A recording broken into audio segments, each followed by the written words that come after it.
an expansive ballpark.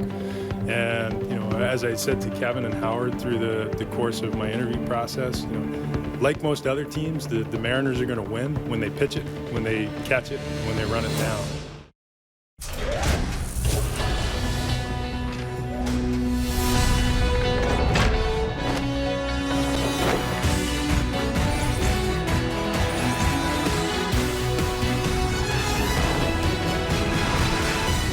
Mariners Spring Training on Root Sports is presented by Delta Airlines. Keep climbing. The boss talking about playing at Safeco Field. We're not at Safeco yet. It's the first day of April, which means opening day of Major League Baseball in 2016 is that much closer to the offseason. It has been an eventful one. General Manager Jerry Dipoto renovated his team and continued to do so through March. Spring training continues tonight. The Mariners have a home with the Colorado Rockies to end Cactus League play. Hi, everybody. Angie Mentink here along with Bill Kruger. Happy Friday. It's April Fool's Day. Have you been playing jokes on everyone all day? Our daughter kind of sucks up all the air in that. She was getting us both this morning, so. Except my boy's doing the same thing as well. You just heard Mariners GM Jerry Dipoto say in late September that the formula for success is simple. Good pitching, good hitting, and guys that can make the important catches. And after making several moves this offseason, Bill, do you think that Jerry Dipoto got what he was looking for when it comes to the outfield? Well, I guess if Griffey's not available or Willie Mays, I think he did very well. Starting in center field, Leonis Martin, he got from the Texas Rangers. The Cuban defector kind of lost his way down in Texas. But this guy can really fly, cover ground, and he's probably got the best throwing arm in center field in the American League. You have Aoki in left field or perhaps in right. He's got much better wheels, maybe not a great fielder, but again, when you talk about left and center, you got all the speed where you need to be because that's where all the turf is. In right field, you've got Franklin Gutierrez, who is a Gold Glove center fielder. He's going to be serviceable as well as Seth Smith, so a much improved outfield. And again, it's not so much that you got to make spectacular catches. You got to keep the singles becoming doubles, the doubles becoming triples, and if Martin's got his opportunity, he's going to gun some people down. And Nelson Cruz will play some outfield, but they're going to use him more as the DH. Yes. It'll be interesting to see what happens because his numbers better offensively when he is playing in the outfield. Well, let's see who's in the outfield and beyond. Norichika Aoki in center field. Kyle Seager in the corner. Robinson Cano at second. Nelson Cruz is going to be your DH. Adam Lind at first. Franklin Gutierrez is in right. Chris Iannetta behind the plate. Ketel Marte at shortstop. And Daniel Robertson is going to be your left fielder. As for the Colorado Rockies, Christian Adonis at second. Trevor Story is at short. Nolan Arenado at third. Ryan Rayburn in right. Brandon Barnes in center. Ben Polson at first. Correll Prime is the DH. Jackson Williams catching. And Jordan Patterson is in left field. All right, we've got Wade Miley penciled in for the third spot in the rotation. He is half of our Lexus pitching matchup. Let's start there, Bill. What have you seen from Wade Miley this spring? A guy that's a left-handed pitcher that really knows his craft. He's only walked 3 in 6 innings, a fast worker, a guy that wants the ball to be put in play early. He's going to be easy to play behind. He is the second coming of Mark Burley, the fastest working guy in baseball. A fastball a little above average, a good slider, an excellent changeup. In his last start, got the 90 pitches against the Dodgers and pitched very well. No walks, 5 strikeouts. This is just a buffer performance to get his arm loose and his confidence up before his next start. Christian Bergman on the other side for the Rockies. Mostly been used as a middle reliever by Walt Weiss, and that's so important with the Rockies in the ballpark and all the troubles they have with pitching. But getting a chance at the rotation, not a hard thrower, good control, excellent changeup, not an overpowering guy. The Mariners will have a good look at him this evening. All right, game number 32 in the Cactus League for the Mariners gets underway shortly with Wade Miley on the mound. The Seattle Mariners and the Colorado Rockies are getting closer to first pitch. We've got much more to get to from Peoria. It's right after this, right here on Root Sports. Love watching your favorite teams on Root Sports.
flex in the West Valley of the Sun as we welcome you to some Major League Baseball.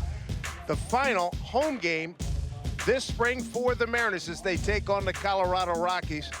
As we welcome in viewers in the Mariners and Rockies markets, Dave Sims, Jeff Houston, Mike Blowers, good to have you with us as we wrap up the home stand for the month of March for the Seattle Mariners. And tonight, Jeff Houston, I want to talk to you about one of the newer guys on your ball club, Trevor Story, who has made this ball club at shortstop. He's really opened up a lot of eyes. The pluses and minuses of this young man. Walk us through. Well, I look at this guy and what he had to do to get here, coming up through the minor leagues, worked his way up from rookie ball last year, split some time between AA and AAA, came into camp not sure what was going to happen. He was battling with Christian Adames, but he went out there and he earned the starting nod, and they named him a few days ago, and you could just tell that he said, yeah, I feel like I belong here. And so what I've seen so far during spring training is a guy that's handled the bat, he's also handled the glove. Now, going forward, what happens during the course of the season when you're slumping a little bit like we all do at the major league level? Is he still going to carry that glove? And I think he will, but this kid, it's really a treat to be able to watch him every day because there's been some hype. He's a 45th pick overall back in 2011, and he said, he put his foot down and said, I want this job, and he did it. Terrific story. Look forward to seeing him. And here's Wade Miley with Mark Burley retired. He may be the quickest worker in the major league, so do not blink. Here we go. Christian Adames. First batter looks at a strike. John Bostwick has balls and strikes with Ryan Goodman and Chris Segal on the bases.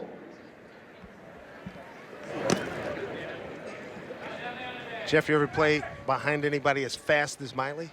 No, but I wish I would have because they're fun if you're an infielder or an outfielder because he gets the ball and he goes. There's no standing around and there's no daydreaming.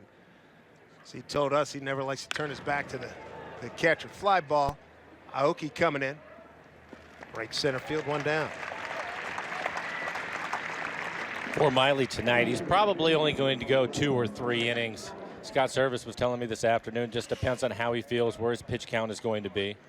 You talked about how fast he is, Dave. Somebody said, how long do you think it's going to take him? He goes, he might get through 3 innings in about 15 minutes if he's throwing strikes. Be putting over-unders on that one. Well, here's the aforementioned Trevor Story. Good spring, 354, 6 homers, 13 runs batted in. And not all of those home runs have been pole home runs. There have been some to the opposite field where he's taking it out to right center, even right field. Down low to Story. High school pick out of Texas.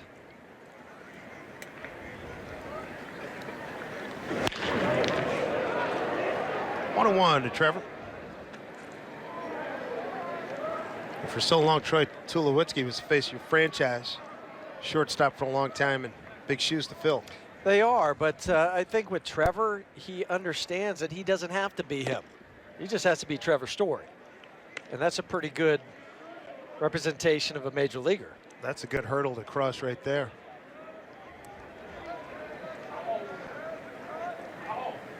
Two-one. Oh, right back through the box, but caught there by Cano. Throw out Story. And whistled by the ear.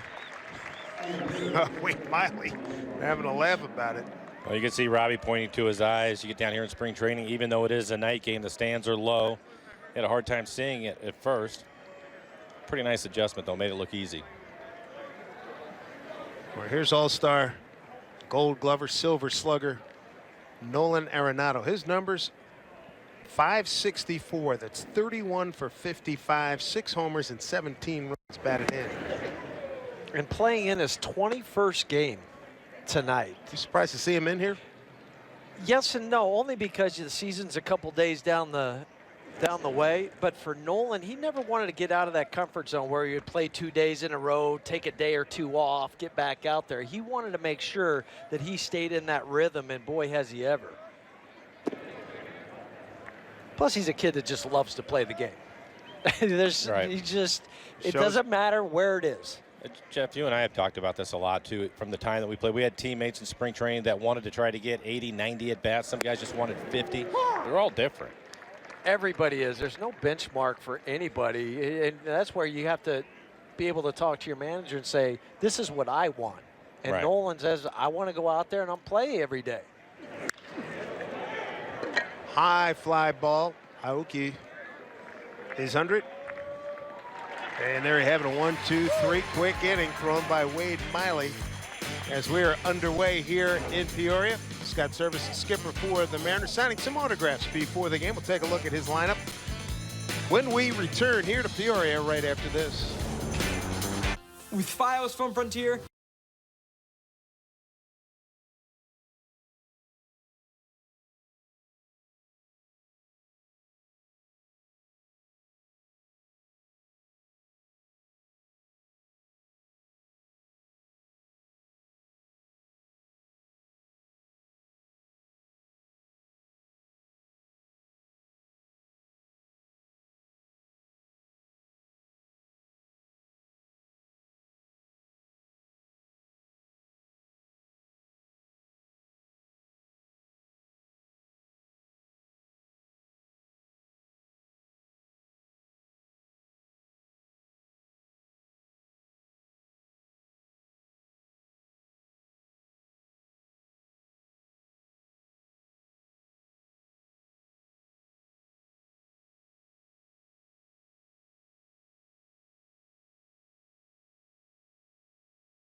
Mariners baseball on Root Sports is brought to you by Delta Airlines. Keep climbing. And by Frontier Communications, providers of next-generation Fios TV and Internet. Hi, everybody. Angie Mentink here. We are wondering where you are watching today's game. Remember to use the hashtag #WhereIRoot on social media, and you can see your mug on TV. Bottom of the first inning here with the Mariners coming to bat. Mariners final home game here in Peoria. On the mound, Christian Bergman, right-hander, 2-1, 3.38 ERA. And where's he figure in the rotation for the Rockies? One of the long guys in the bullpen for Colorado, and that's where his versatility comes in so handy. He's a guy that can sit for 10 days and not see the field, not see the mound, but go out there. First pitch seems to be a strike. His sixth game, his third start. Nori Aoki leads things off for the Mariners. He's hit safely in 11 of his last 13 ball games.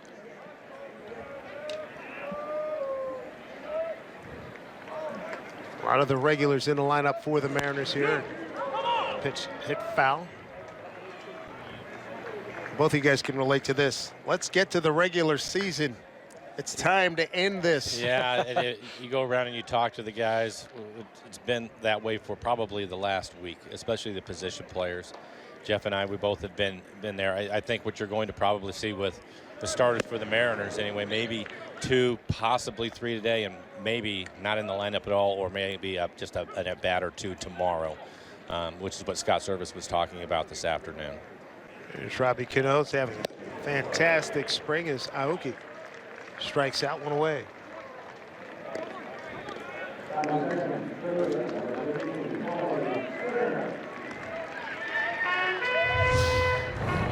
Christian Bergman with the hard down and in slider.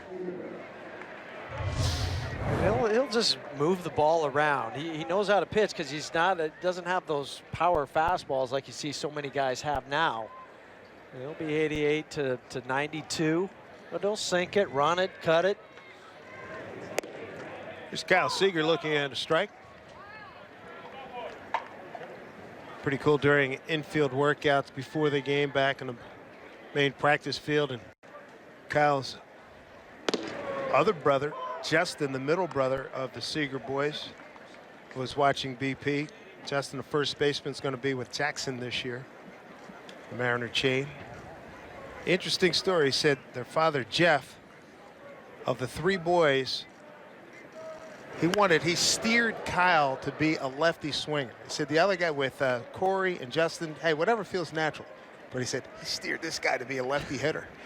It's worked out well for him. Yes, it has.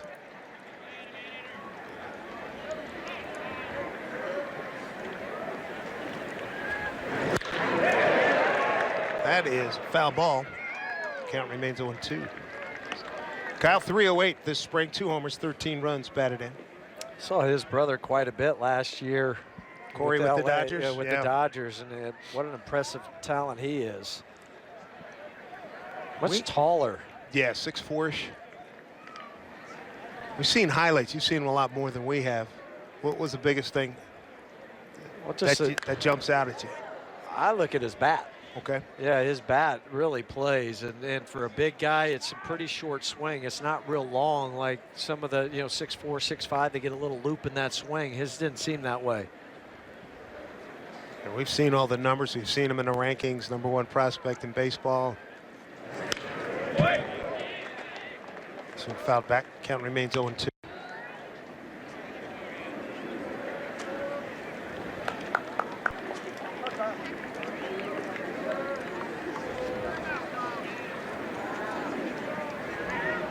Don't forget the Mariners season opener coming up Monday, 1 p.m. Pacific time against Texas. Mariners open the season down there against the defending AL West champions. Come home for Oakland. Ken Griffey Jr. throws out first pitch for the home opener a week from tonight. 1-2 to Kyle. 2 balls, 2 strikes. You got an easy opener. Jeff, you guys don't have to move too far. No, just change hotels. Go from North Scottsdale to more central Phoenix. A little closer to the ballpark, and that's it. Take on the Diamondbacks. Good at bat by Kyle Seager. Good 2-strike hitting.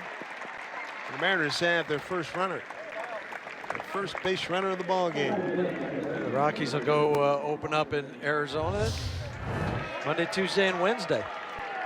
See Kyle staying on that pitch, like an off-speed pitch, running off the outside corner. Spoke to Kyle about a week ago on the backfields and asked him, because he improves every year, all aspects of his game, and he talked right away average. Didn't think twice about it. I want to get my average up. We talked about it. They shift on him all the time, Jeff. I look for him to hit the ball the other way quite a bit more than he has in the past. And that's how you're going to have to beat the shifts. I mean, you're not going to be able to slug it past a lot of guys all the time. Right. I mean, they put that shift on for a reason, and now it's up to the hitter to adjust and say, okay, if they're not going to give it to me, then I'll just take it the other way. Robinson Cano, 365, 7 homers, 16 runs batted in. Cleared the batter's eye. The home run earlier in the week. Tonight, the wind blowing out towards the left.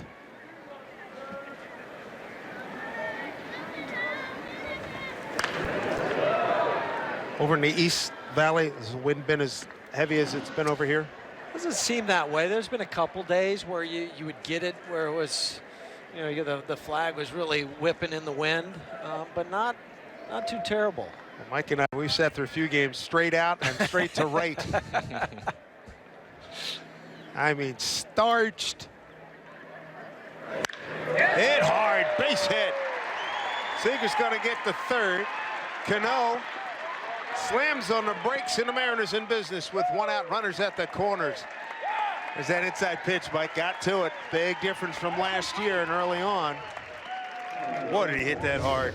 We'll take a look at the location of this pitch. Trying to go to the inside corner, probably more middle in, but anything that's been left middle in this spring, Robinson Cano has pulled the ball with authority, including hitting it out of the ballpark. You can tell he's finally healthy.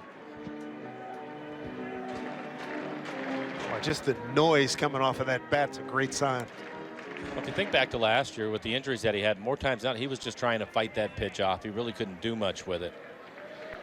There's Nelson Cruz DHing tonight. He's been hot his last 7 games. Got off to an 0 for 15 start. Over his last 7, he's hitting .292 with 3 homers and 8 runs batted in.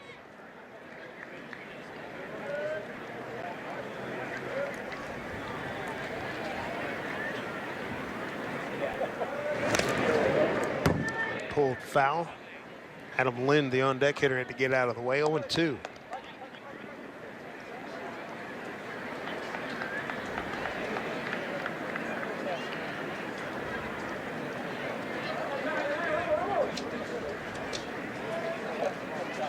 Bergman ready, 0-2.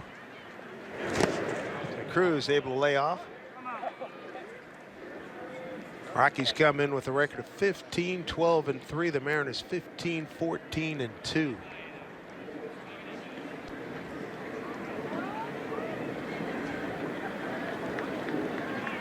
Just one out, couple of men aboard.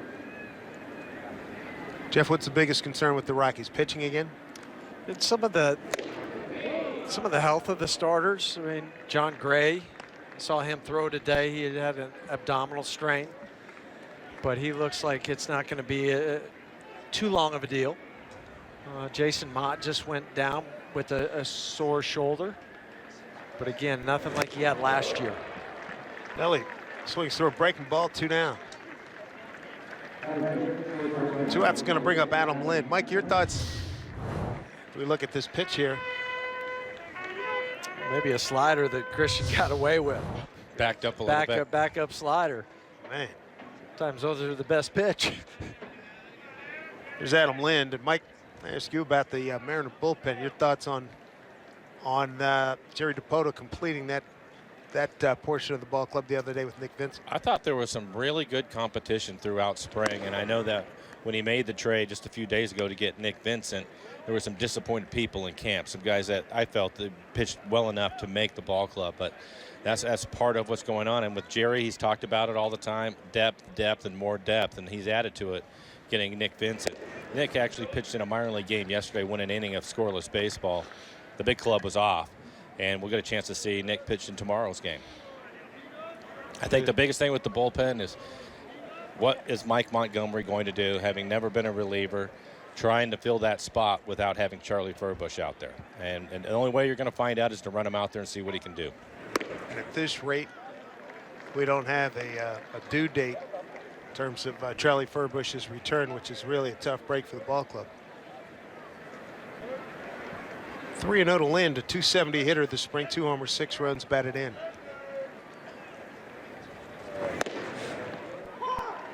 Takes strike 3-1.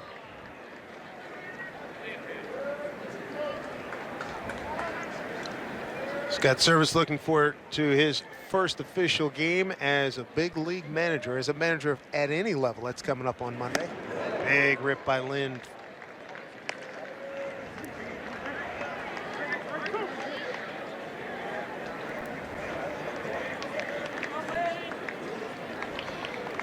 Chance here with 2 outs and a 3-2 pitch coming to Lind. Bergman deals. Strike 3 called. Bergman thought he had. Lind thought he had a free pass. Bergman comes away with his 3rd strikeout, stranding 2. No score here in Peoria.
Good luck at the Red Rocks at Sedona, about 2 miles north of here.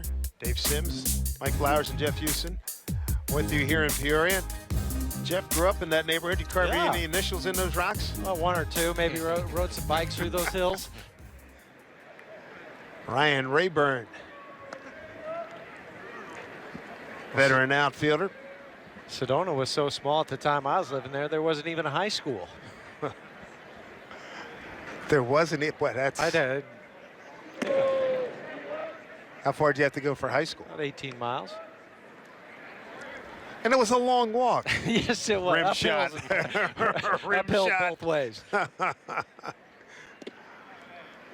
2-1. Well, last time we saw Ryan Rayburn was right here after the Rockies had just signed him. Went out that day against Felix Hernandez, threw out a couple hits, and now he's on the roster. Seen a lot of him in Detroit in the last few years. Wade Miley, first inning, 12 pitches, 6 for strikes.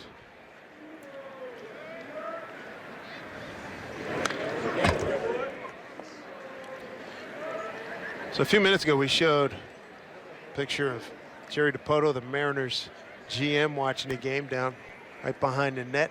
You go back a few years with Jerry. There's Jerry in the gray. Well, JD, he was working television in Colorado in 2005, and then decided to get out and go back into the front office scouting, and that's when I got a call. So it opened up the door for you. Yeah. All right. So you salute him every time you see him, right? Exactly. I shake his hand. Thanks, JD. Appreciate it. And how about you and Scott Service? I know there's so many paths cross in baseball. You know, it's baseball. It's a very small fraternity, and Scott and I were together in the Cubs system. We both rode for a couple years. He was a roving catcher. I was the infield. Brandon Barnes, the hitter, the center fielder. There's Scott. It's going to be pretty different. Instead of warming up a guy when he goes out on Monday to hand out the lineup card, he said, a little bit different than my first time up as a player. You're in charge of so many more people. Oh, it's unbelievable. He said he's heard from a lot of guys that he's played with over the years and some managers, and hey, how you doing? How's it feel? He said, but of course now that those calls have become a lot more infrequent as we get closer to opening day. Bill Stoudemire, the pitching coach, on the left. Okie took a step back, but runs it down. We welcome viewers on Root Sports watching in both the Rockies and Mariners home markets. I'm Dave Sims along with Jeff Hewson of the Rockies broadcast, and of course Mike Flowers from the Mariners. We play here 2 outs, top of the second. Ben Paulson's going to stand in, first baseman.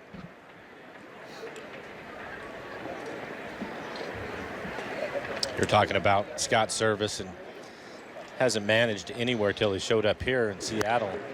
And today he was talking about that, and I thought it was interesting. He talked so much about tough play. I don't think they were able to pick it up right away. Yep. But he said the one thing that he's comfortable with is, and he thinks that the thing that helped him the most, and we see it all around baseball, as having been a former catcher and watching things, he said the speed of the game is not going to be a problem. Of course, he's going to lean on Tim Bogar quite a bit to help him with situations. He said, but it's like anything, you have to go through it for the first time. And he seemed pretty excited about Monday, though, Dave. There's Tim on the right, his bench coach. Tim with a little managerial experience, finishing up in Texas a couple of years ago when Ron Washington stepped aside.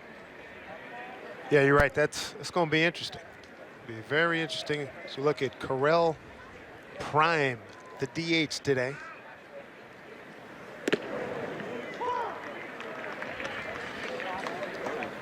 Correll, a big kid a couple years ago in Asheville, just tore the cover off the baseball. Struggled a little when he moved up to high A, but went down to winter ball in Australia this year and put up some numbers there. And you're going to have those struggles in the minor leagues, but this kid is a big, strong athlete. It's like a taller version of Dexter Fowler, who used to be with you guys. A little thicker. Yeah. 2 outs and Paulson at second.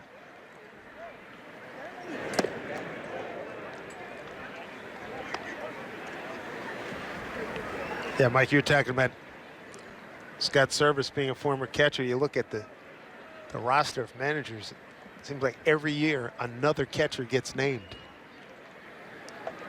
Joe Madden in his minor leagues was a catcher. You know about Girardi and Socia, there's a ball driven to deep right center field, and it's off the base of the fence.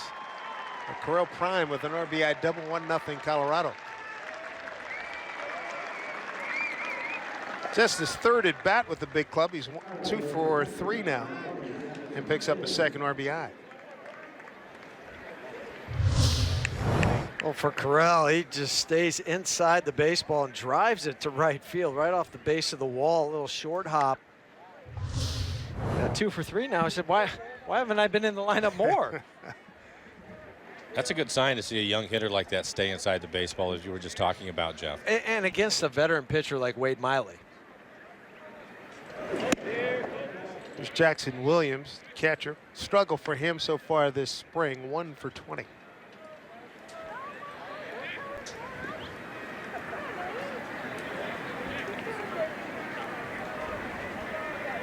Paulson comes around to score, 1-0 Rockies. Fouled off 1-1. Second tour of duty for Jackson. Was with the Rockies to start his career, then left and came back. One of those very good catch and throw type of catchers. 1-1 pitch. In there for a strike.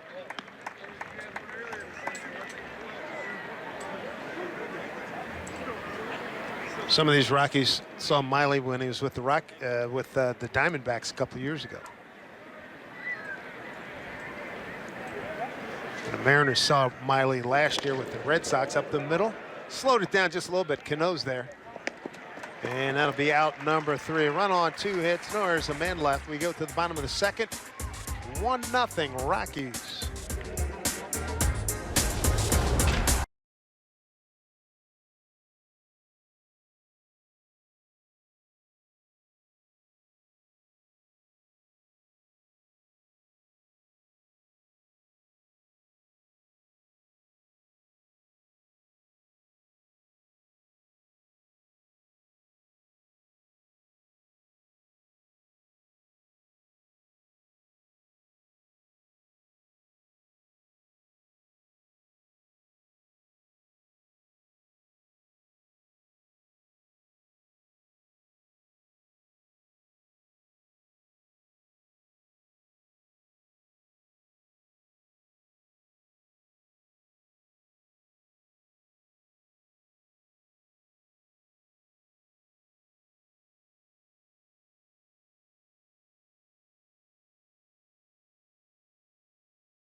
Good look at Corral Prime. Drove in the only run of the ball game. 2-1 pitch. He drove it off the base of the fence in right center field for the 1-0 Colorado lead.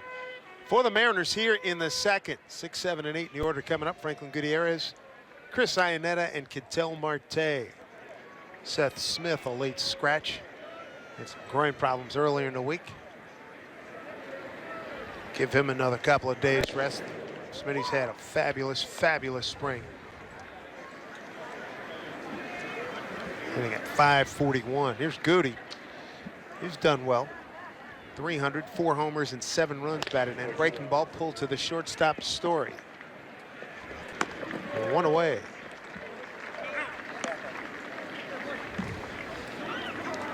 Bring up Chris Iannetta, catcher for the Mariners. Spent some time with the Rockies organization. Story's been a big part of what's happening in Colorado. And of the new infielders in the National League, it's got to be one of the most highly regarded and highly rated infielders, right? Coming up this year? Yeah, I would think so. And playing a prime position, too. I mean, one of those middle infield guys. There's a fly ball center field. They're always looked upon. I think the shortstops and catchers, the two guys when you break into the big leagues that really have that spotlight on them. But so far, this kid has done everything. He answers questions the right way, has respect of the locker room and his teammates because he works hard, and it just goes about his business.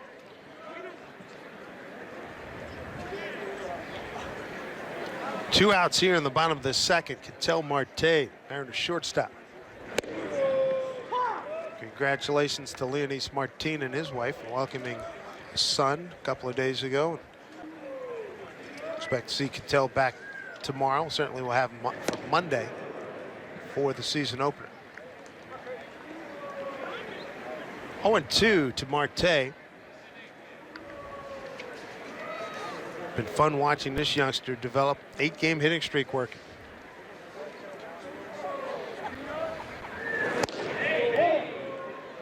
Ball and 2 strikes.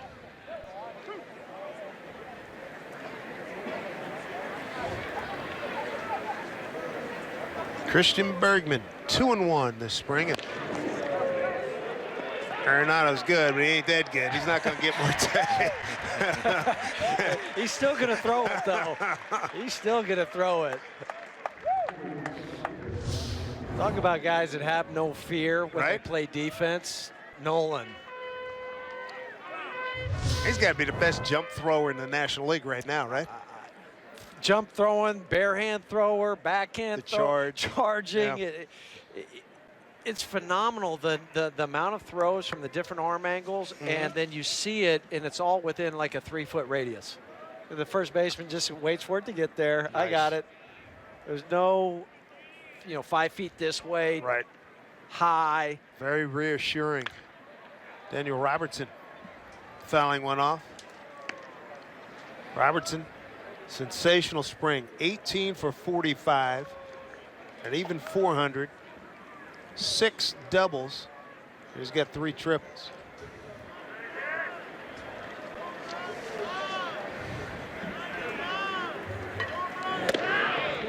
One on the count.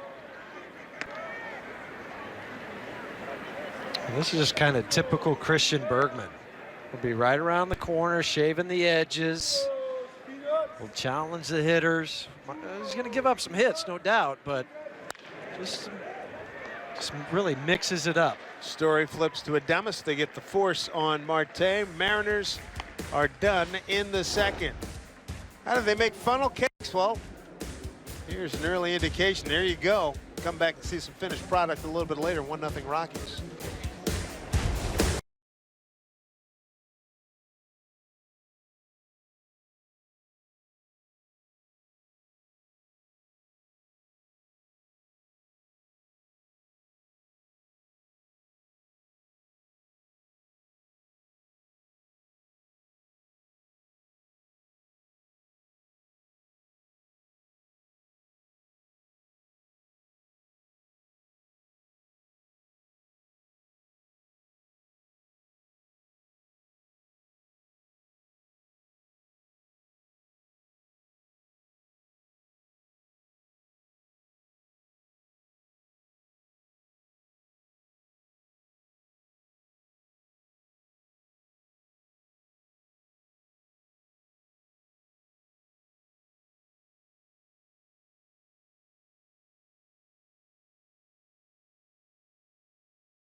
Well, fast-working Wade Miley's already delivered a pitch. It's ball one to Jordan Patterson leading off the third. Well, stroked into right center field. Aoki going over to get it. And Patterson up from the minor leagues with a base hit. Start things off in the third.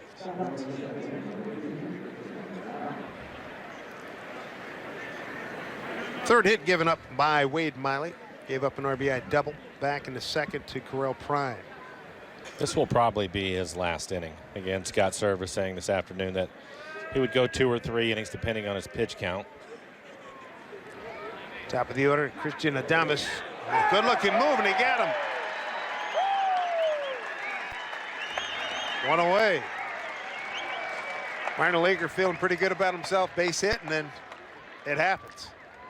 Well, I think for me, that's the first time I've seen Miley have such a good move to first. We really haven't seen him break this one out. Maybe he wanted to try it one time. Ooh, looked like Joe Beimel there. Good call.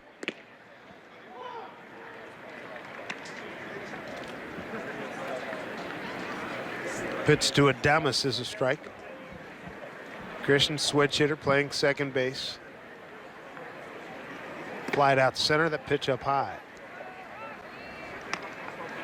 Christian will be on the bench for the Rockies this year. I mentioned earlier he came into camp vying for that shortstop, starting shortstop position. But a switch hitter that can play short or second. Tonight he's at second base. Just a valuable piece of that bench puzzle. What do people around the Rockies, what are they saying about things that are happening in your division as Adames strikes out? 2 away. And we'll take a look at the pitch from Wade Miley. Set up on the outside corner. More in the middle of the plate. Looked like a cut fastball. But to get back to your question a moment ago, you look at it, I think everybody has pluses and minuses. I mean, there's nobody that you talk about the Dodgers, you know, their rotation's kind of a mess. Arizona is the team that made a big splash this offseason, obviously, with Zach Greinke and Shelby Miller. But I don't think there's a clear-cut favorite. If you ask 5 people, I think there's 2 or 3 different teams. The Giants are always in there. Well, that's the thing about the National League this year. We were talking about this earlier in the year. There's 5, 6 teams maybe in the National League, whereas in the American League, it seems like it's, you know, the parity is such that there might be out of 15 teams, you might be talking about 10 or 11 that have a shot. Well, that's great for baseball. That's the best thing about it when you have that.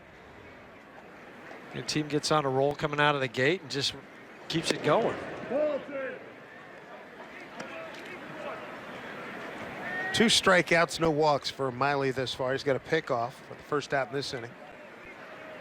And he's behind here to Story, 2-1. Good pitch. 2-2. He's had a good changeup all spring. I think we'll probably see that quite a bit from him this year.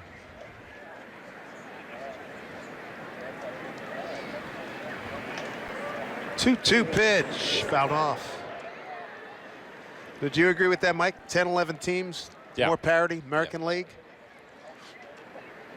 National League, probably looking at New York and Washington, Arizona, San Fran, Chicago, St. Louis, and Pittsburgh. Maybe Pittsburgh. Yeah.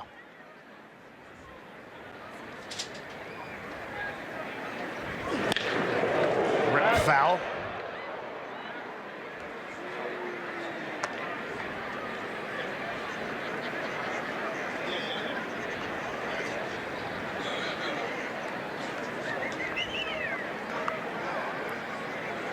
Two and 2 to Trevor Story. Play him straight away in the outfield and in the infield. Struck him out. Good pitch by Miley. Back-to-back Ks, 3 for his 3 innings. 1-0 Rockies here in Peoria.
Beautiful sunset here in Peoria, Arizona. We welcome in viewers on Root Sports in both the Rockies and the Mariners home markets. I'm Dave Sims with Jeff Houston from the Rockies broadcast crew and Mike Flowers from the Mariners. And it just so happens Mike and Jeff were teammates in a Montreal Expos organization some years ago. Some years ago. Thanks, Dave. Some years ago. I didn't put a number. I just said some years. I mean, you know, go with for saying it that way. I could have said a millennium ago. I mean. Well, that's true, too. But what was fun about that is Mike played third, I played short, so we had a lot of conversations. Aoki leading off for the Mariners, second time through the order. And a lot to learn. Yes. Isn't that the truth?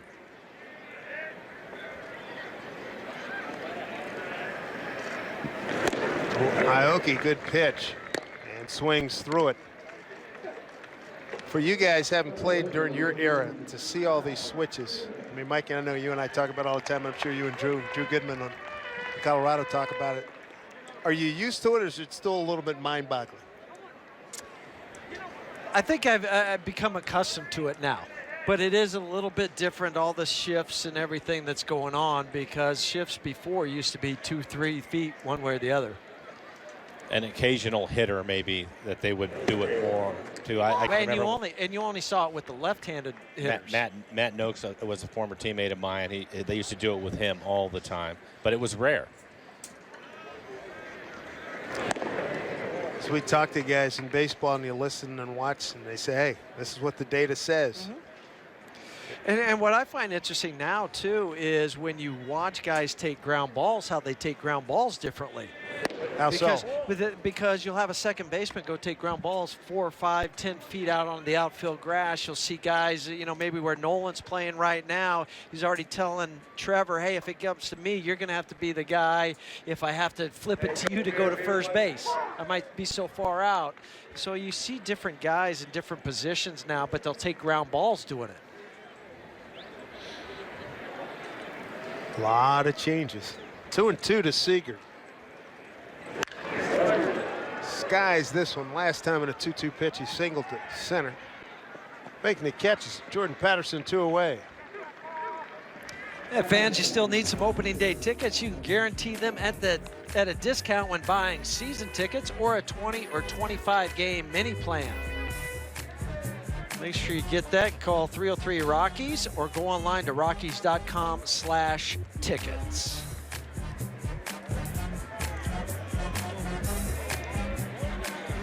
Here's Robinson Cano, base hit to right field in his first time up.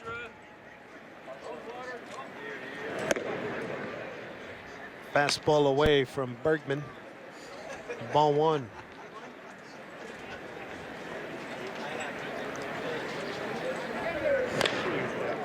Probably fouls this one off. It's interesting, Mike, watching a couple of MLB shows and hearing people. A lot of people like the Mariners to get a wild card spot this year. I think, again, when you look at this club, the lineup has definitely been improved. We've seen that throughout the spring, and it's what Jerry DiPoto talked about, high on-base percentage guys, so that Cano and Cruz and Seager could increase that RBI total for them, which means you're scoring more runs. I think also the element of speed, which we've seen from a number of guys in the lineup. I think that's exciting. The question is how is this bullpen going to come together? And I think the first month is going to be critical for them. We've already talked about it. They're not going to have Charlie to start the year. Mike Montgomery made the club, but he's been a starter. Now he's going to have to pitch out of the bullpen.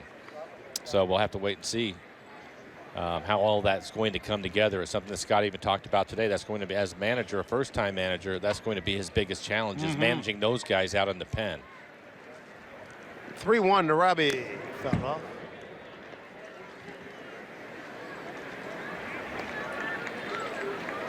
Jeff, you were talking about the shifts and guys taking their practice ground balls in different areas. One of the things that was interesting to me this spring with the Mariners putting the shifts on, I was talking to Scott Service about it, and he said we may not necessarily shift on that guy or in that situation during the season, but I wanted these guys to get used to the distances between the player to their left and their right, and I want them to practice that so they're used to that. So I'll be curious to see how much the Mariners are going to do that during the season. Leave nothing to chance. Right. That's a big adjustment, isn't it? It is, because you grow up. You don't do that when you're playing Little League or even high school. I think you probably see it more now in college than we ever did. But you have that comfort zone of where I like to take a ground ball, and I know my range and how far I go before I have to stop and give it up to somebody else. Cruz, line drive, left field, and it's run down by Jordan Patterson. Well, we showed you the beginnings of a funnel cake. Here's the finished product here in Peoria. 1-0 Rockies.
Of the Seattle Mariners and may not be reproduced or retransmitted in any form, and the accounts and descriptions of this game may not be disseminated without the express written consent of the Seattle Mariners. Well, the Kings Court is back in session at Safeco Field. King Felix will take the mound for his first home start of the season, Sunday, April 10th versus the A's. Your $30 ticket will include the brand new Kings Court T and K card. Go to Mariners.com.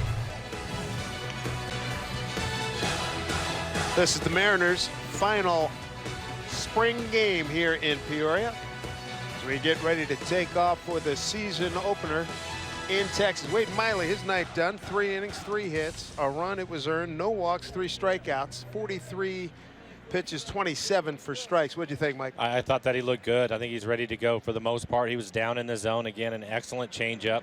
I thought he pitched in just enough. This is basically a final tune-up for him. That's why he's going just the 3. But I think he's ready to go. Here's Joaquin Benoit, be the 8th inning man for the Mariners this year. 1-0 with a 1.80 ERA in 5 games thus far. Nolan Arenado, Ryan Rayburn, Brandon Barnes, 3-4-5 coming up here in the 4th inning for the Rockies. Arenado, first time up, fly to center on a 3-1 pitch.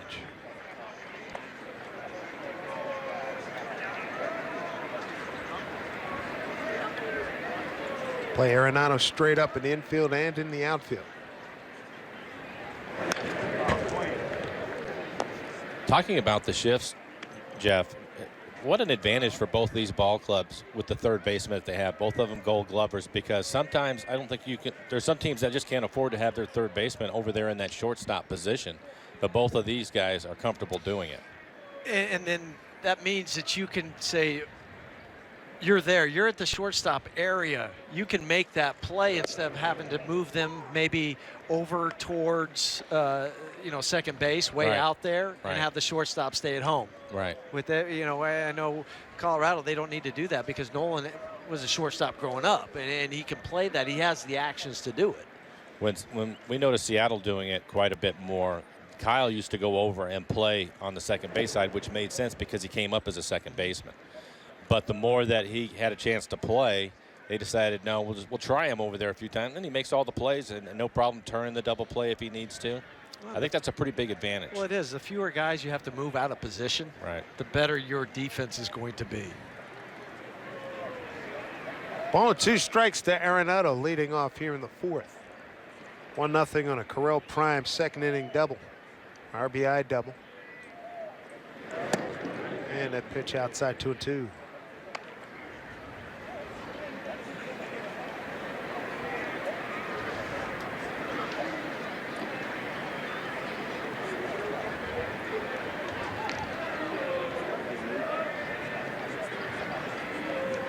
Mariners with this good attendance tonight, going to set a attendance record here in Peoria. Marte with the backhand, strong throw, one down. What a good-looking throw. Join the Mariners in Boeing for Salute to Armed Forces Night on Saturday, April 9th. The A's will be in town. Get there early, special pregame ceremony. Then after the game, 10,000 fans will receive a collectible military coin. Get your tickets at mariners.com. Bring up Ryan Rayburn. Finally struck him out to lead off the second inning.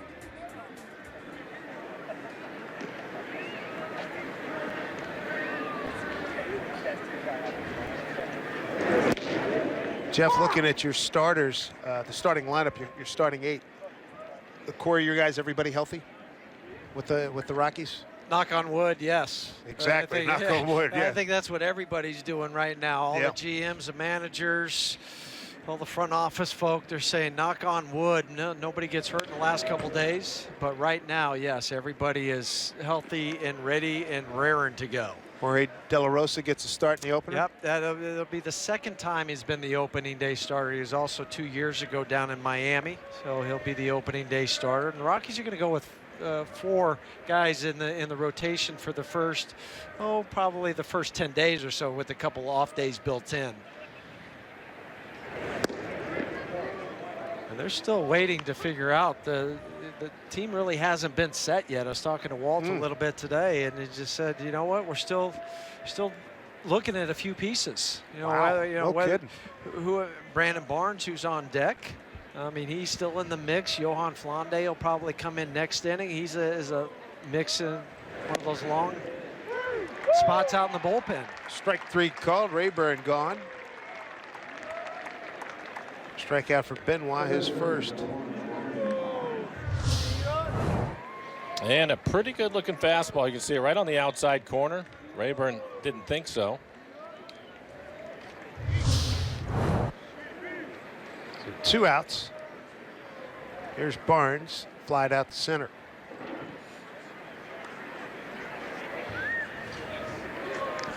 Benoit's seen it all, done it all.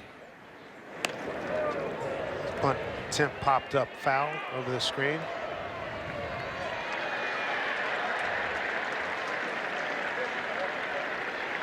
Benoit is going to be really important to the bullpen. He'll probably be the guy to close when Cishek isn't able to. He's pitched a few days in a row. You have Tony Zick out there, a guy that's just trying to figure things out. Power arm for the Mariners on the pen. Tony's fastball 95 to 97 with a good breaking ball.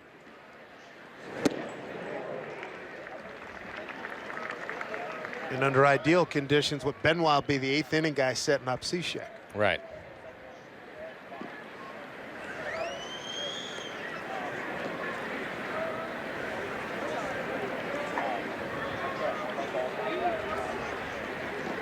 Quick 2 outs and an 0-2 pitch coming here. Easy play for Cano. And Benoit has a breeze in the 4th. Coming up for the Mariners, Lynn, Gutierrez, and Iannetta, 1-0 Colorado.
home game of the spring. 1-0 Rockies. Christian Bergman. Pretty good outing tonight, Jeff. Well, it really was, and this is typical Christian Bergman. He'll spot this fastball, he'll elevate it when he needs to, throw in a slider, good changeup, not overpowering, but he knows how to pitch, and he knows what his role is and what he needs to do whenever he's called upon to do it. And it's just kind of an example tonight of Christian's role out in that bullpen, whether it'll be a long guy, spot starter, if somebody gets sick at the last moment. Johan Flande, similar situation, the new pitcher for the Rockies, coming in and came up last year and then said, you want me to start? I'll start. You want me to be out in the bullpen? Be that guy? I'll do that. And that's why they're still kind of juggling pieces. Where are they going to go with a 12-man bullpen or a 12-man pitching staff, or 13? Is it going to be 4 guys on the bench? Is it going to be 5? Is it, all these things are still kind of, so this is a very important outing tonight for Johan. I mentioned Brandon Barnes, a couple guys that are going to go tomorrow, Scott Oberg, Jason Gurka. They're all in the mix, and they're anxious right now. Oh, it's got to be brutal here. It's the last 36 hours. Adam Lind will lead it off for the Mariners, followed by Franklin Gutierrez and Chris Iannetta. Lind took a called third strike his first time up. Looks at a strike here.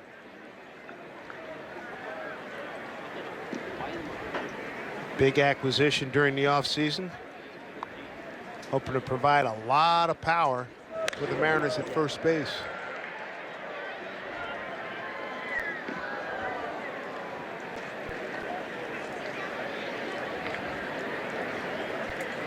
Yeah, the blueprint is to get a power bat at first base. Been a while since they had a first baseman with that kind of pop. I'll be curious to see how much he plays against left-handers early in the season. 1-2. His numbers aren't as good, about 100.5 points less hitting against lefties as opposed to righties. Yeah, he's dominated right-handed pitching, but I think with the situation that they're in, to try to get his bat in there, I think Scott will pick and choose some left-handed pitchers to leave him in there against. I don't think it's going to be an automatic you're going to pinch hit for him just because a lefty comes out of the bullpen. And a lot of it will obviously come down to Lind and how he handles that situation early on. 2-2 to Adam.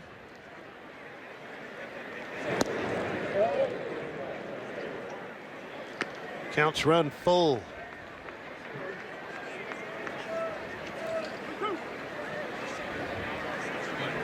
There's Goody, he's on deck. Flande 3-3 with the Rockies last year in the area of 4.74. Swing and a miss.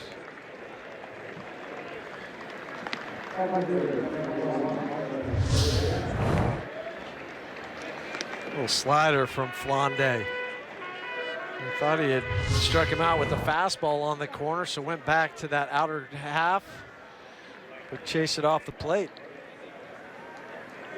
Franklin Gutierrez grounded out to short. Don't forget, everybody, the Mariners season opener, 1 p.m. Pacific time Monday. Felix Hernandez against Cole Hamels.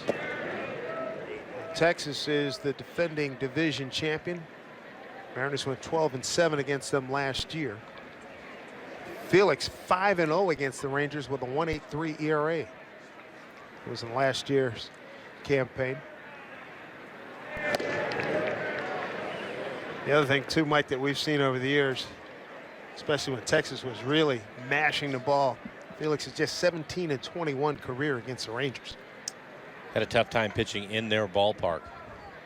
Was able to get that turned around last year. He sure did. 2-0 with a 2.92. Much better.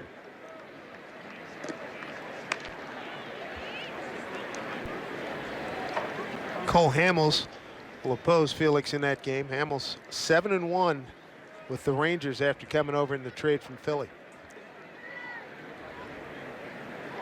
Mariners were able to beat Hamels 2 out of 3 times last year. As Goody works the count to 3-1.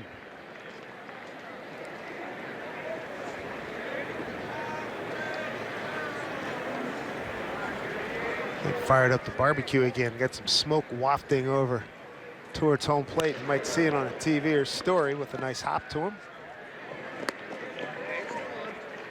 And for the Rockies, they open up, as we mentioned earlier, down here in Arizona. It'll be Jorge De La Rosa against Zach Greinke.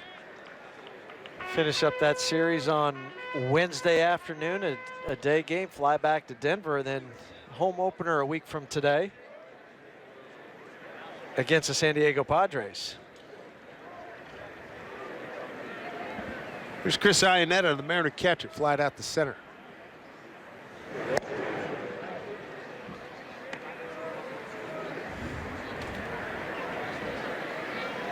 Mariners threatening the first inning. Runners at first and third, but left them stranded.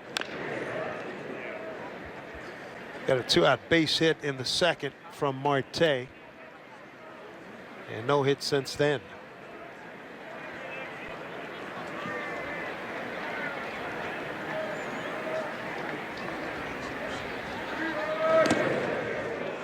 Two and one.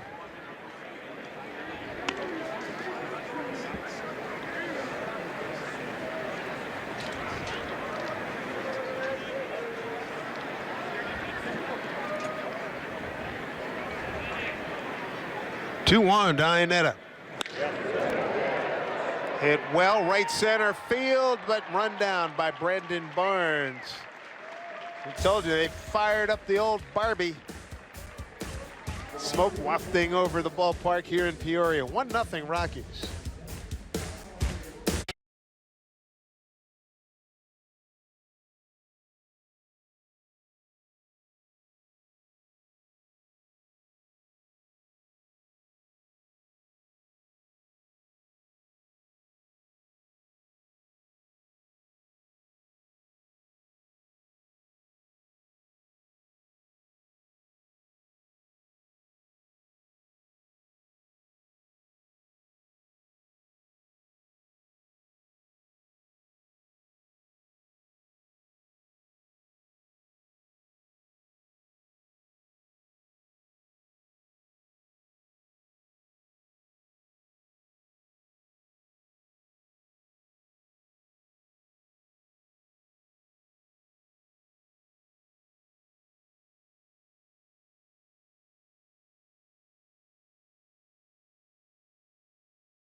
Nothing lead for the Rockies over the Mariners here as we begin the top of the fifth inning. Dave Sims and Jeff Houston from the Rockies telecast, and joining us right now, the Rockies starter tonight, Christian Bergman, who went 3 innings, 3 hits, no runs, a walk, and 4 Ks. Christian, Dave Sims here. What did you think of your performance tonight? It was good. Threw a lot of pitches in the first inning, but it was good to get a little sweat going there early and kind of find a way through it and build off that. I was talking about your ability to adapt in your role out in the bullpen, and it looks like it might be that same thing this year where it's, spot start, a long relief, but sitting for 5 or 6 days, having to come in and throw strikes. Is it something that you kind of to relish now? Yeah, I have to. My not so much my role, but just the things I'm asked to do changes a lot. It can be short outings, long outings, starts. So one of the things I just have to be good at is adapting. What's it mean for you, though, this year? Last year you made the opening day roster. Now, again, back-to-back years. It's obviously very special. I actually didn't find out till about 10 minutes ago for sure. But it's a good thing to hear every time. Well, that's a load off your back. Holy mackerel, 10 minutes ago. Yeah, I guess they wanted me to work a little harder. Holy mackerel, who told you? Oh, Walt did. What, is it very matter-of-factly how you made the team? Yeah, kind of. It wasn't far from that. Wow. Well, I guess I was just assuming that you had made it, but they didn't tell you until after you came out of the game. No, I'd heard some things, but I hadn't had any confirmation yet, so I didn't want to assume anything. Well, congratulations. All right, thank you. Man, that's got to feel great. Jeez, I mean, you wake up today, you know you got to throw, it's on the line here. Yeah, that's kind of what it felt like. But you went out. I mean, from our vantage point, just watching you on the mound, you just seem natural and normal like you always do when you go out there. Were there butterflies, though, underneath that jersey and that stomach? Once the first pitch goes off, it usually goes away, but the time sitting in the clubhouse before the game, that's when your thoughts kind of get to you. But once I get out there, it's fine. Well, once again, great job tonight. Congratulations. All right, thank you. Appreciate it. Christian, thank you. All right. All the best. Christian Bergman. That's some story. Found out 10 minutes ago? That is it. You have that pressure, and it's going down to the last few days and the last few hours. But as I said, you couldn't tell by him out on the mound. He looked just as normal as he was pitching in a B game on the backfield. Yeah, well, I like what he said. First couple of pitches, then it goes. I mean, it's good to have that performance anxiety going in. A lot of times, if you don't have it, you're a problem. Right. Carrell Prime is the hitter, drove in the Rockies run. 2-1 pitch, drove it off the base of the fence in right center field. That was in the second inning, scoring Paulson. Paulson's aboard again. Pitcher for the Mariners, Don Roach, and he gets Prime looking for out number 1. Well, Live Rockies Baseball is back in 2016 with MLB.com at bat on your smartphone or tablet. Stay connected with live radio broadcasts, stats, news, and more. You can follow the Rockies on your phone. Go to www.rockies.com. 1 out, 1 on. Top of the 5th. The catcher for the Rockies, Jackson Williams. On the mound, Don Roach. Marte placed the hop. There's Cano. They turn the double play. And the Rockies are done in the 5th. When we come back, it'll be Marte, Robertson, and Aoki. 8-9-1 coming up for the Mariners, who trail 1-0.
Broadcast going to the Rockies and the Mariners markets tonight. I'm Dave Sims along with Jeff Houston from the Rockies broadcast and Mike Flowers and the Mariners crew.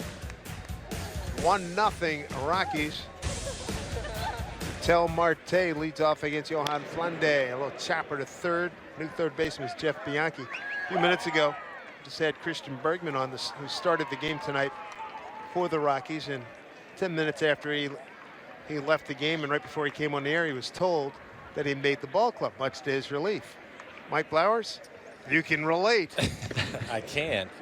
I can't remember if it was 90 or 91, but spring training was over, and they had the buses for guys to go to different places, and I was literally standing out there with my suitcase and still didn't know where I was going. Which bus you were going to get on? Didn't know. Yeah, I wasn't sure. Well, they assumed that I already knew that I had made the ball club, which I had no idea. Right. And then they finally looked at me, what are you doing? I said, I'm not sure where to go. Get your stuff, get on the bus. We're going north. Oh, that was a sparkling play. Marte busting it down the line. Great play by Story, and I see why all the raves, Jeff. Well, I mean, look at this play again. He dives out into the grass, and the toughest thing when that happens, when you dive out there, is once you get up, because your hand might have a little bit of moisture on it when you grab that baseball after sliding and trying to stop, but he had the strong arm to get it over there and a nice little hop over, and Ben picked him up at first. And he knew Marte has the wheels. Oh, heck yeah. That's all the stuff that you process in your mind even before the ball is hit. Okay, Marte is fast. I know I have to get rid of it, so even if I dive, I don't have time to come up and set my feet and do all this other stuff. I got to get rid of it. And that's something that takes a little bit of time. I mean, there's obviously some guys you know that they can run, but as you work your way through the league and you start to understand that really it lets you know before the ball is hit to you what kind of play you're going to have to make. And that's something that Marte was learning last year. He came up and really played well, but there were times when maybe he rushed a throw when he had a little bit more time. Say what, second month in, he had a better feel for who guys were. Because there was a couple of times where people misjudged his speed, where a guy's shortstop came up and then, oh my goodness, I'm gonna get rid of this thing. And you can read all the scouting reports and you can have people tell you, but as an infielder, you have that clock in your head saying, oh, I know what I need to do. Story can't get this one. Too much top spin. Base hit Daniel Robertson, who takes an aggressive turn at first. That's the Mariners' fourth hit. We saw him dive in the hole this time. It had too much topspin to get by him on the glove side. Was still showing range, even not getting to that ball.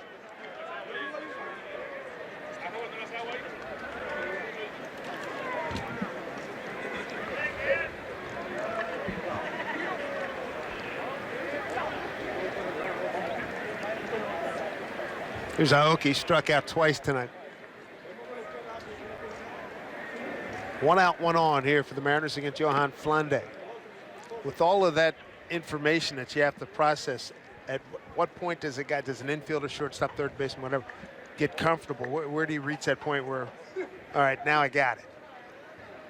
For me, I would say that was probably a couple of years in the league when I had a real good idea. Because like Jeff was saying, you go through the scouting reports and I know where to play. But maybe because of some experience that I've seen with a guy that can really run, maybe I'll shorten up myself another step, get a little bit closer to make sure that on the routine play I can still get him out. Or sometimes it's the pitcher. I know that there are plenty of pitchers that we would have everything set up as far as the scouting report goes, and he would turn around and look at me. He goes, no, I need you on the line. Or don't worry. Kenny Rogers, I played with Kenny Rogers. He never wanted me to play in. He said, I have everything to the line, and he did. He was an exceptional athlete, good fielder. All those things come with time, though. Nothing beats experience. Right. Robertson back.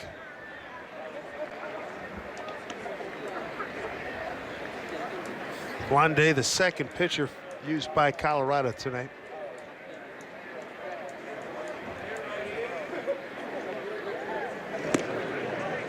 Breaking ball for strike 2 and 2.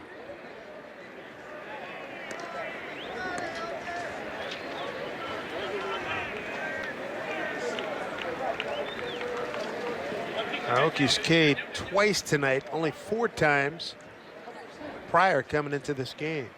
2-2 pitch.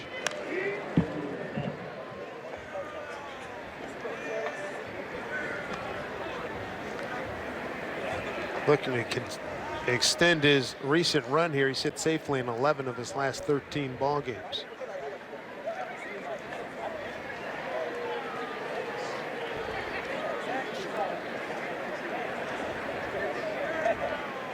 Infield double play depth, 2-2 pitch.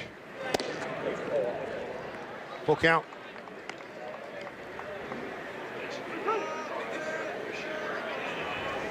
Kyle Seager's on deck. He's 1 for 2.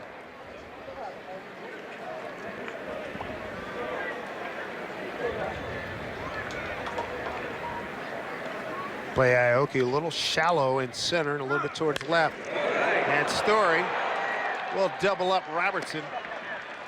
And that inning is over. Robertson extended his elbow, trying to look like he's trying to get hit by that relay throw. 1-0 Rockies.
Family at Safeco Insurance Grand Slam Family Package Nights.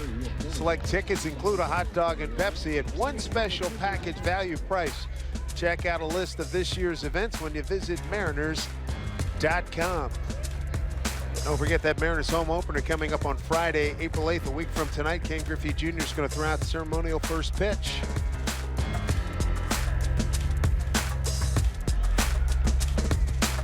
And the Rockies hosting the Padres a week from tonight in their home opener. Lodo will be hopping next Friday. Great atmosphere. Oh, it is. Great atmosphere there. We've been to, I think we've been to Colorado twice in the last 4 years, I think it is. There last year. And the Rockies were in Seattle last year. That's right, a home and home last year. That's right. Don Rhodes continues his ball hit hard and foul. This is Jordan Patterson leading off in the 9-hole. Then Christian Adames and Trevor Story. Jordan played in the Fall League last year, 4th-round pick in 2013.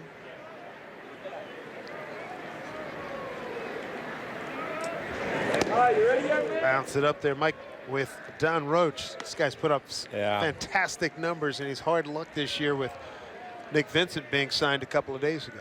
Well, a 1.15 ERA down here in Arizona is something to talk about. 15 2/3 he's pitched, 18 strikeouts coming into this game. One of the guys we were talking about when the trade was made for Nick Vincent, he was one of the guys that was in the hunt, probably being the bullpen. You have a competition, and as a player, you go out and you do everything you possibly can, and some guys are still going to be disappointed about what the outcome is. Nasty breaking ball, strikes out Patterson. 1 down. This is what we've seen all spring from him. Move his fastball around. He has a good curveball. He had a number of strikeouts with that pitch. I think the hardest thing for a player is when you're told you're not going to make the club and you're going down, that you're disappointed because you're not one of the 25 guys to break camp. I get that, but you also know that throughout the course of a season, it's going to be 35 guys that are going to have to play in the big leagues. Nice play by Ketel Marte, aggressively challenging that hop. You and I have both been there, Jeff. Yeah, we know I what know. that's about, and I think sometimes it takes guys a little bit of time. You look at it, what their AAA numbers are 3 weeks, a month into the season, and you wonder what's going on. Well, they're trying to get past all that and realize it. You know, we had another Stephen Romero. I thought had an excellent camp, did everything that you possibly could.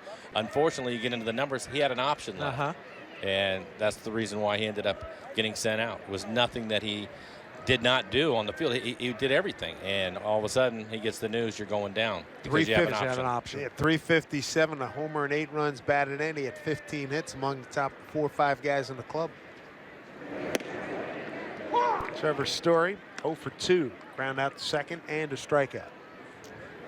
Another feather in Trevor's cap this spring training. He won the Abby Greer Award. It's presented annually to the spring training most valuable player. So 13 times they've handed out that award. Trevor just won it for this spring training.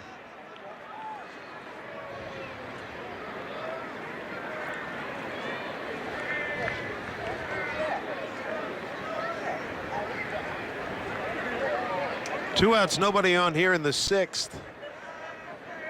Don Roach pitching for the Mariners, their 3rd hurler tonight, following Miley and Benoit. 0-2.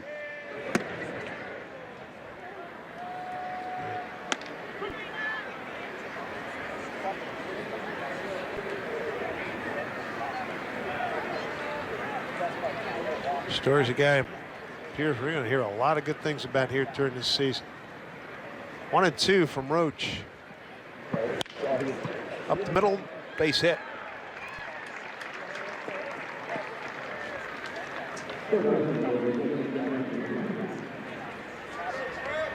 Here comes Jeff Bianchi, who took over at 3rd for Nolan Arenado. Don Roach spells his name with 2 N's. Brings back memories of the late, great Don Clendenin. Played for the Pittsburgh Pirates and Mets, Cardinals, and Expos. That'll be it tonight for Trevor Story.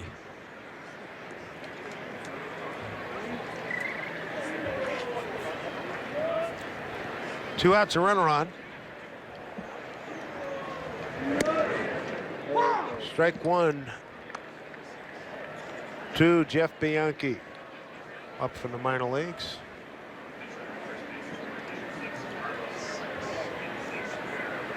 Carlos Herrera is running at first base. At first base now for Trevor Story.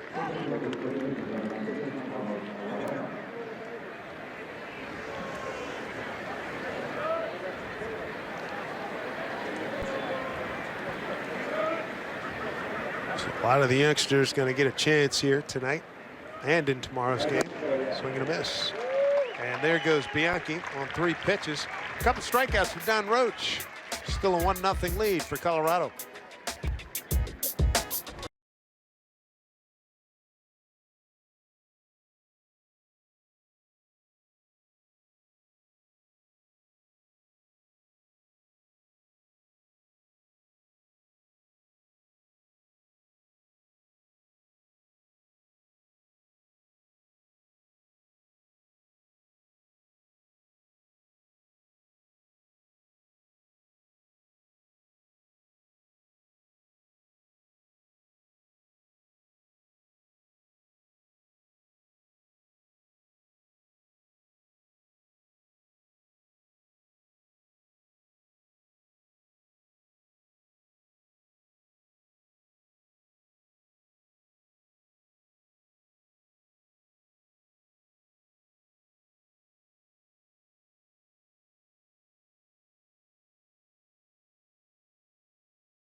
Beautiful sunset over Tempe Town Lake as the Rockies lead the Mariners 1-0.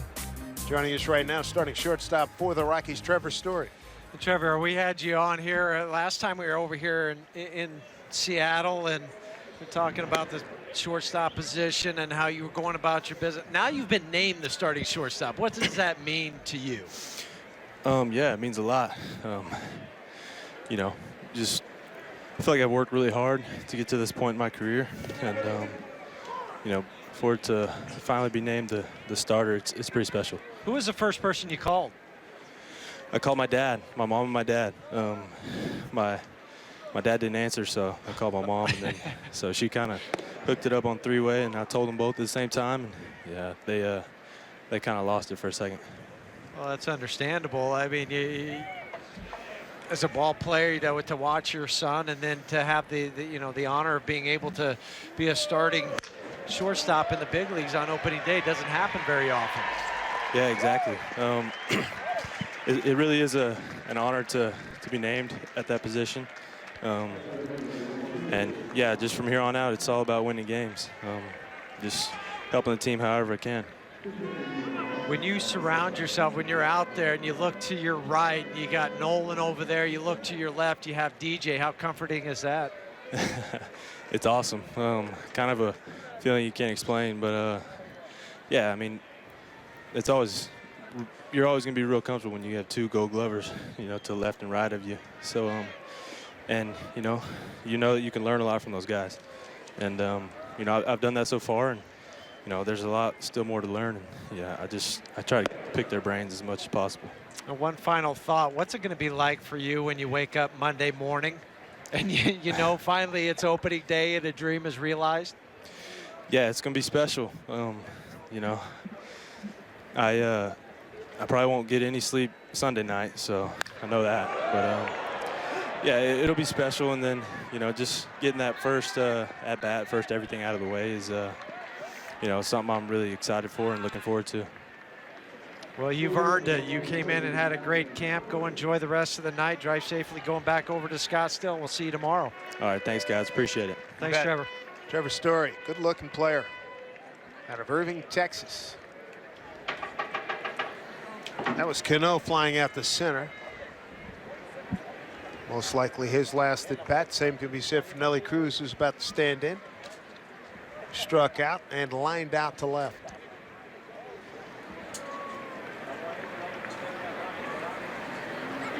Speaking of Irving, Texas, that's our first stop. And Buster Olney from ESPN wrote a heck of a piece today talking about the Mariners have the toughest early schedule in the American League, Mike. 13 of the first 23 games are against playoff teams. 18 of the first 43 are at home, and 31 of 43 against teams with records of 500 or better. Well, that's one of the reasons why that we continue to talk about the bullpen and how important that's going to be, because as you know, the starters are going to be limited, especially for their first couple of times out. So the guys out in the pen are going to get to pitch quite a bit, and it's going to be critical for them to come together quickly. On foul ball off the bat of Cruz, 2-1. If they could weather that storm, some of the predictions I heard from the likes of J.P. Morosi from Fox Sports, who picks the Mariners to make the playoffs as a wild card, maybe they could be realized. One of the ways you can help that situation out is score a lot of runs. And with the way that they put this lineup together, I think there's going to be some opportunities for them to do that. I mean, you and I have talked about it, Dave, over the last 4 or 5 years, all the one-run games that these guys are in all the time, they're going to have to get that changed. And I think because they play it safe, go get the on-base guys that can run, so that when Nelson maybe isn't hitting home runs for you, you can still score runs another way. Use some of that speed. So Cruz, he works a walk on a 3-1 pitch. 2 runners aboard here for the Mariners. That is just the second walk of the ballgame. Edgar Martinez going to have a lot to say, influencing guys in terms of hitting this season. His first full season as the hitting coach. When he took over the job last year, it was a big improvement for everybody. One-run games last year. The Mariners were 28 and 29.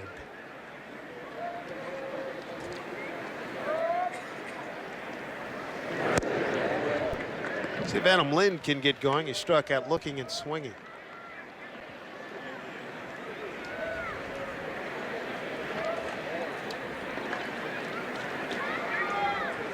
Adam with 2 home runs. Most recent one came down at Camelback Ranch against the Dodgers.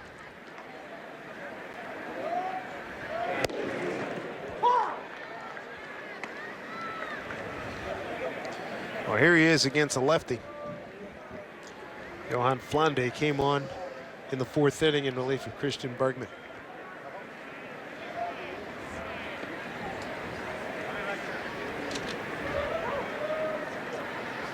One pitch.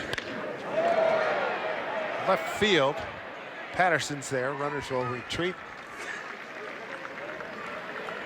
2 outs. And then I'll bring up Franklin Gutierrez.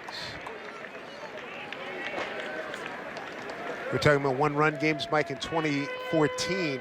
The Mariners were 18 and 27. So last year was an improvement. But I think still also, an issue. But then you look at those numbers, Dave, and if you're playing a third of your games are one-run games and you're constantly trying to hang on all the time, that's a lot of pressure on your bullpen.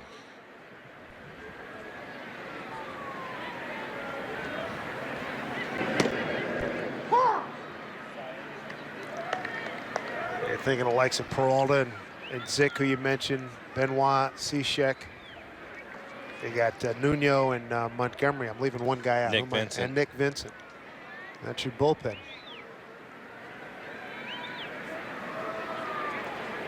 On 1 to Goody. Couple of men on. Mariners down a run. Franklin today is twice grounded out to shortstop.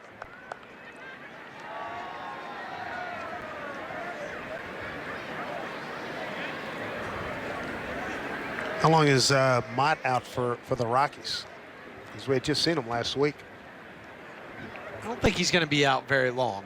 I mean, at least, you know, talking to him, and just didn't feel like it was a real minor thing with the shoulder. So let's hope that's the case.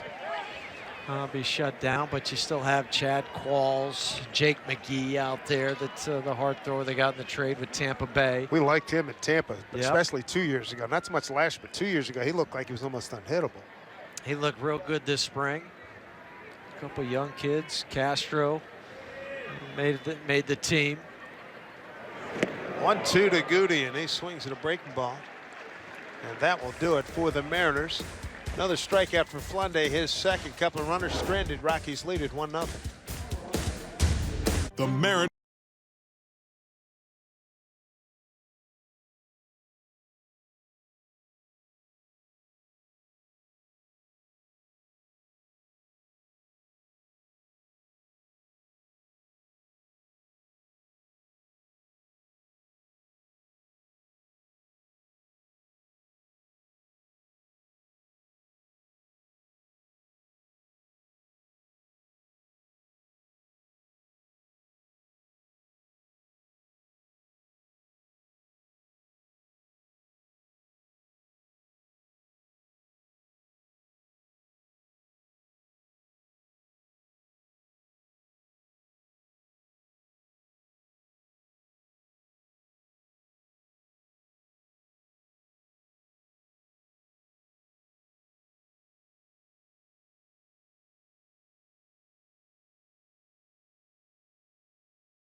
School in Philadelphia. Looks like he might have. There you go. Little cheesesteak action on a Friday night here in Peoria. First early? Be on hand for the tradition that is opening night at Safeco Field. Next Friday, the Mariners host the A's at 7:10, so be sure to arrive early. Enjoy the pregame show. That includes, of course, the red carpet introductions and a first pitch thrown out by the new Hall of Famer, Ken Griffey Jr. Mariners opening night presented by your local Ford dealers. Back end of that homestand will include 3 games with Texas. Monday, Tuesday, Wednesday, April 11, 12, and 13. Ryan Rayburn leading off here in the 7th. Don Roach still in there. Roach came on to pitch in the 5th inning. He struck out 3 so far. And quickly ahead. Seen that from him all spring. Throws a lot of strikes. Well, if he continues this at Tacoma, and should anyone play not get injured, but if there's an injury or somebody falters, like his chances of getting a call is this one sent to left. Long run Robertson, and it is a foul ball. Well, Jeff and I were talking about that, Dave. It's going to happen. You don't want it to happen, but it happens every year to every team, and you just have to be ready. So you're right. If Don can go down and have a good attitude about it, continue to pitch well, I think we will see him this year.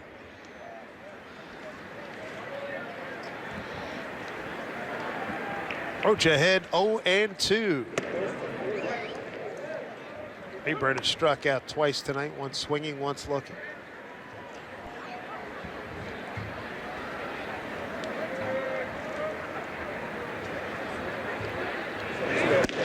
Breaking ball missed. 2-2. Rockies got their run 2nd inning on a 2-out RBI double by Correll Prime.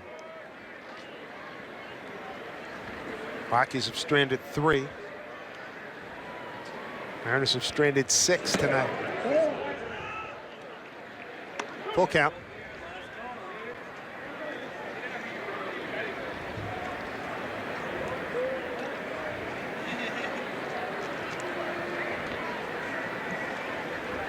Three-two pitch.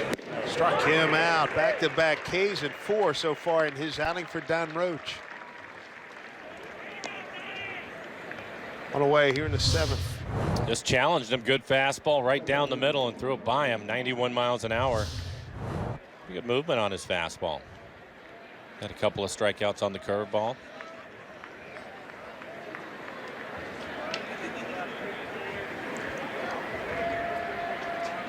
This broadcast going to Root Sports, Rockies and Mariner fans. We welcome in Jeff Houston from the Rockies broadcast with me, Dave Sims, and Mike Blowers. And Jeff, who do the Rockies play in interleague play as Barnes is retired? Well, they have the AL East this year, so they have Toronto coming into Coors Field. They have the Yankees coming into Coors Field, going to Baltimore, going to Boston. Means Mr. Tulowitzki will make a reappearance. That'll be an interesting series to start with. That's in June. Oh, man. Monday, Tuesday, Wednesday in June. Before that, they'll have they go to Boston and towards the end of May. Then also the Yankees home and home series. Can I make a request? Sure. When Toronto comes in, I want you to videotape on your iPhone their BP and send it to me. Got it. Because that's going to be a show. There's going to be some guys, yes. Nothing across. Rockies leading 1-0.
home spring game. We'll go over to Scottsdale to take on the Rockies tomorrow. And joining us right now, Ben Paulson, starting first baseman this evening for the Rockies, went 2 for 3. Dave Sims and Jeff Houston here. Ben, good night for you. Swinging pretty good. How'd you feel out there? Not bad, not bad. You know, just getting your timing and ready to get out of spring training.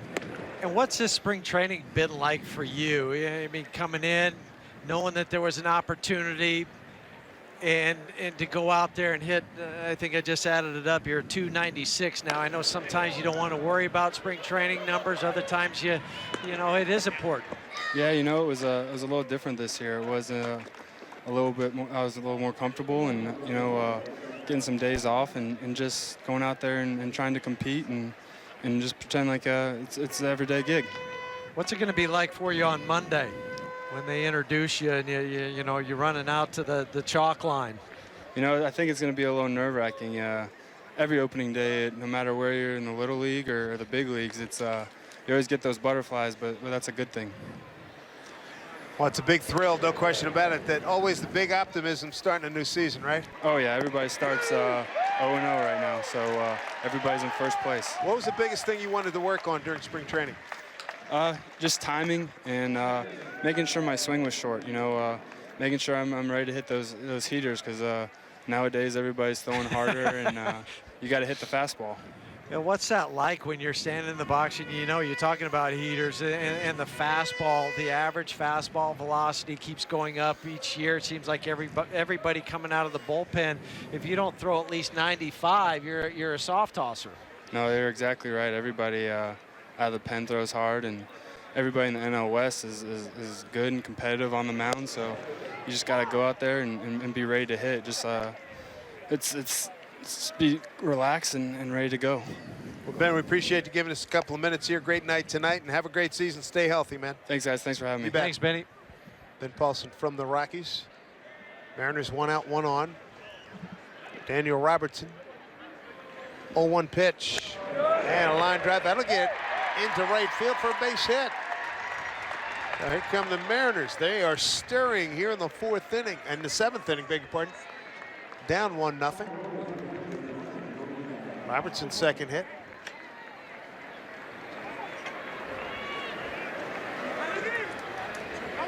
Fourth inning of work for Johan Flande.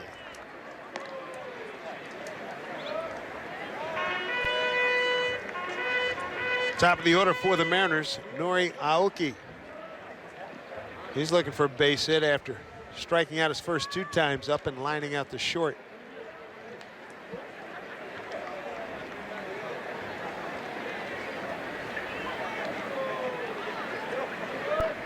Good speed out there for Seattle.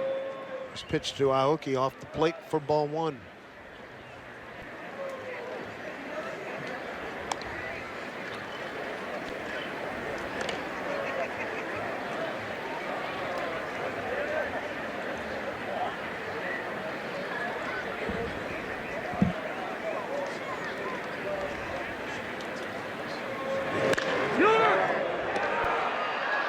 There's one. That's all they'll get. Over to third goes Marte as Robertson's eliminated. 3-6, second out. Oki is aboard, fielder's choice. So 1-0 lead. Runners at the corners. See if Kyle Seager has had a good night. A couple singles to center, 2 for 3.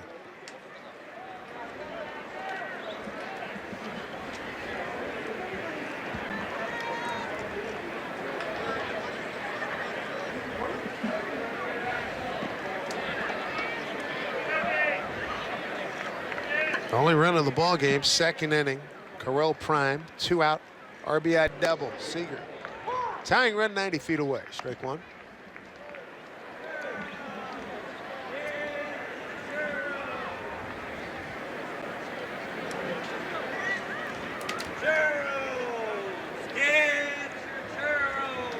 They give Kyle a huge gap in left center field.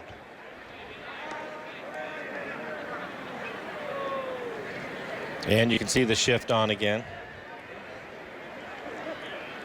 Catcher Jackson Williams is just pointing to Flande. Don't forget you got a runner at third. He's looking at the guy at first. You don't want to balk him in. Fall asleep. Dribbler. And Williams stays with it after the first bobble to throw out Seager. 2 more runners stranded by the Mariners. We've played 7. Rockies lead it 1-0.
If anybody's written a song on that one yet, but there's still time. Mr. Houston, you can sell some things here to the folks in Colorado. Well, I'd love to, because we were talking about the New York Yankees. You don't want to miss that when they come to town. They make a rare appearance at Coors Field. That's on June 14th and 15th. Get your tickets today to see the New York Yankees. Call 303-ROCKIES or go online to Rockies.com/tickets and don't miss out. Rockies lead 1-0. Correll Prime, the youngster, second inning, 2-out double. Brought home the only run of the ball game. And here is Mr. Prime to face veteran pitcher Nadal Nuno. Nuno, the 4th Mariner pitcher tonight. One of 2 lefties in the pen, along with Mike Montgomery.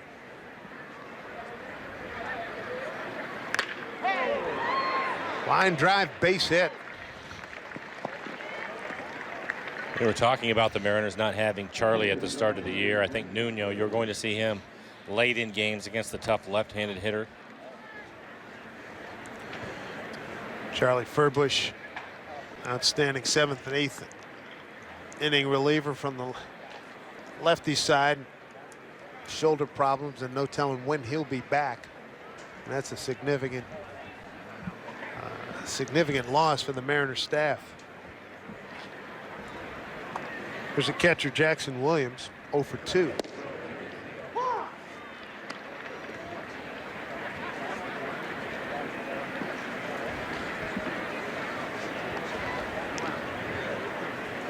Just 1 hit on the spring. 1 for 22 for Williams. Strike 2.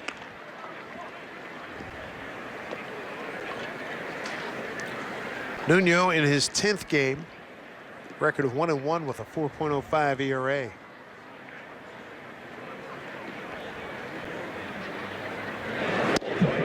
Breaking ball and a beauty, gets him looking. There's one away. Well, after a couple of fastballs, he comes right back with this curveball. Clevenger doing the catching did a nice job framing that pitch. Steve Clevenger takes over behind a dish for Chris Iannetta. Jordan Patterson. long run for Navarro. 2 away.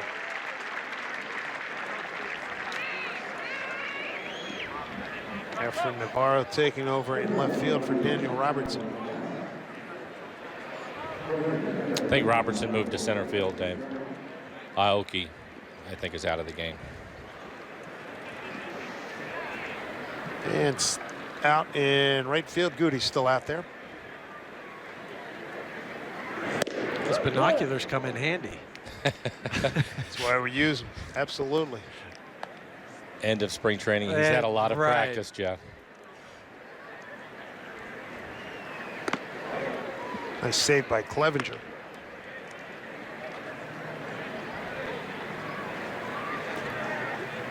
This is Carlos Herrera.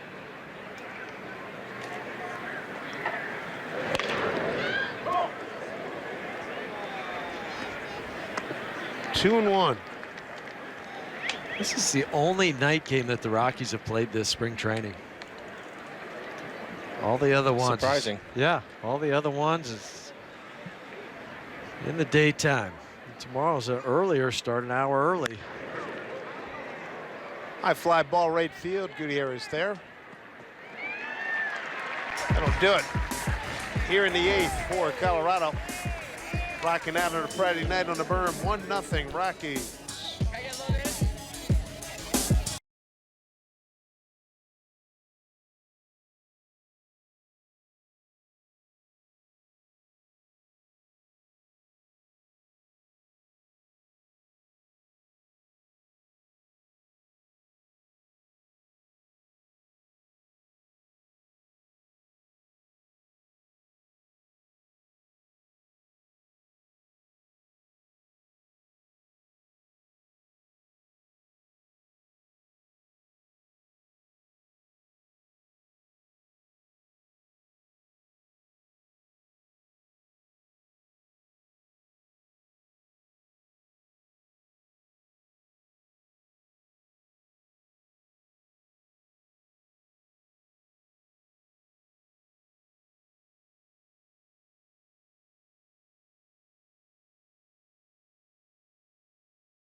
In Peoria, 1-0 Rockies. Adorable. And some Rocky fans here as well. Crowd of 8,529 here at the Peoria Sports Complex. Shane Broyles, right-hander, takes over. Third pitcher tonight. 6'1", 180 pounds out of Texas Tech. Split time last year between 3 levels. Modesto, New Britain, and Albuquerque. And as far as we know, not related to the great Arkansas coach, football coach Frank Broyles. No relation, no, as far as we know. As far as I know. Out of Burleson, Texas. That's where he was born. 14th rounder in 2012. Bottom of the 8th, 1-0 Colorado. Mike, are you as surprised as I am that here's Cano getting his 4th AB? I'm going to guess he will not be in the lineup at noon tomorrow. Oh, yeah. Want to see at the airport deals? Yeah, I think so.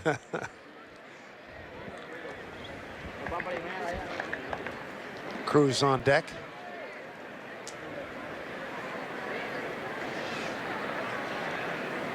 Infield sliding over to the right for Robbie.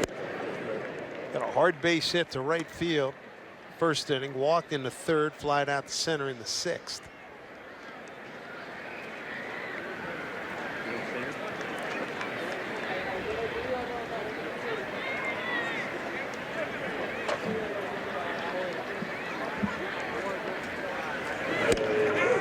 Another big rip, trying to tie it up.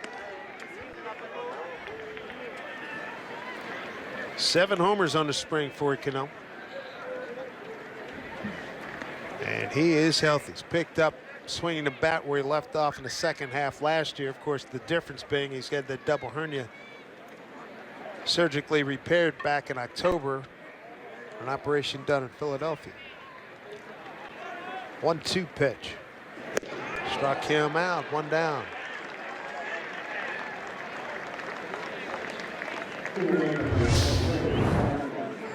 He wasn't worried about Cano. He just said, here's my fastball, hit it if you can. Elevated it a little bit. Get it up in the zone.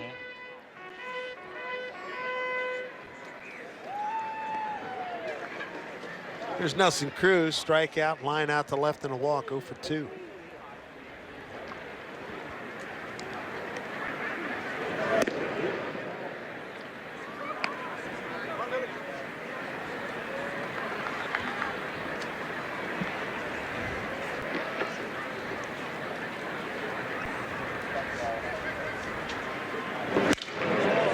Broken bat, fly ball, right field, and the catch is made.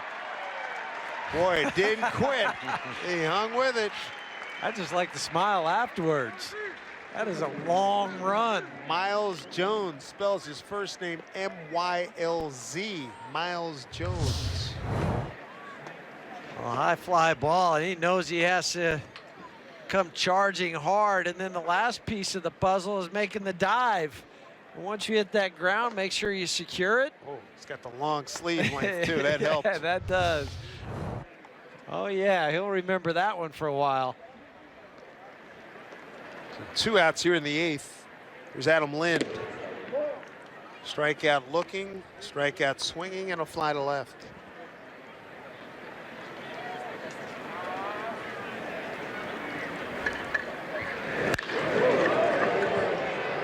Skies at the center field. Max White out there. And the Mariners go 1-2-3 in the 8th. Colorado 1-0 as we head to the 9th here on a Friday in Peoria.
Maybe what was 84. Wow. That's pretty decent.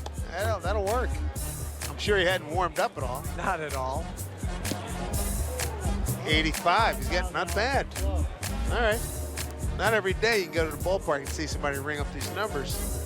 Just coming out of the stands. Now the question is how's he going to feel tomorrow? Yeah. And he hit the glove on the last two strikes. 1-0 Colorado as we go to the top of the 9th. Jeff Houston with us from the Rockies broadcast. I'm Dave Sims, Mike Flowers from the Mariners telecast. Joel Peralta takes over on a man, 40 years old last week. They got him a scooter. He rode it out to the, rode it over to the ballpark a couple of days ago, and then he was told that he was going to pitch, so he had to ride it back. But they gave him a big cake and everything. Big personality in the clubhouse.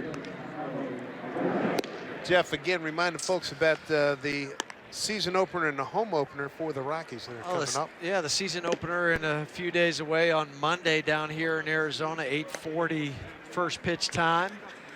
We'll have a pregame show an hour before that. And then the home opener is on the 8th of September, a week from today, against the San Diego Padres, a 2:10 local start. Exciting times. Absolutely. New season, baseball attendance all around both leagues continues to skyrocket. See if Peralta's got control of his curveball here and a splitter tonight as that one gets away. Carlos Herrera, the hitter.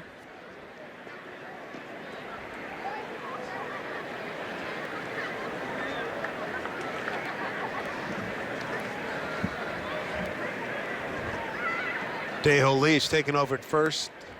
Luis Sardinas at second. And Peralta behind, 2-0.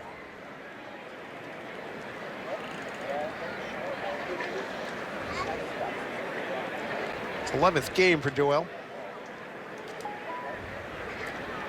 0-1 with a save, a 6.30 ERA this spring. 2-0.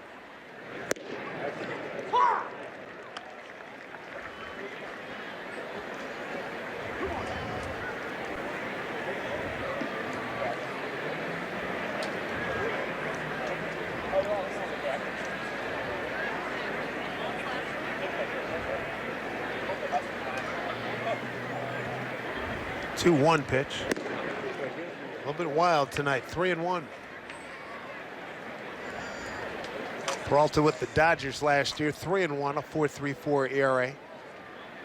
12th year in the big leagues. Been with Tampa Bay, Kansas City, the Dodgers, Washington, Colorado, and the Angels. Yeah, the Rockies back in 2009. Appeared in 27 ball games.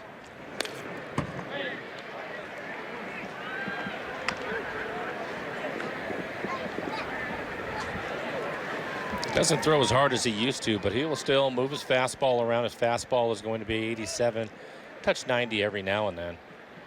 But he still has a good curveball. The split, as Dave mentioned.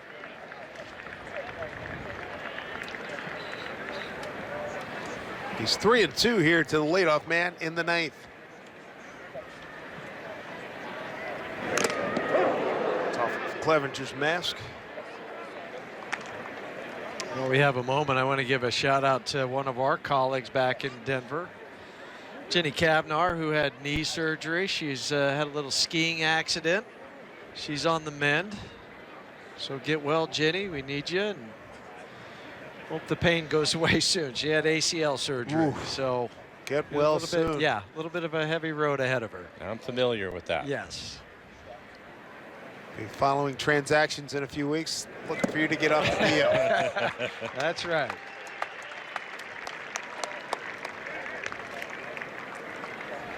One down here in the 9th.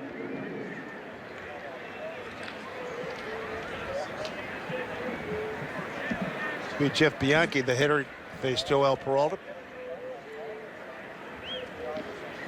1-0 Colorado lead. Correll Prime DHing tonight. He doubled back in the 2nd inning. That's the only score.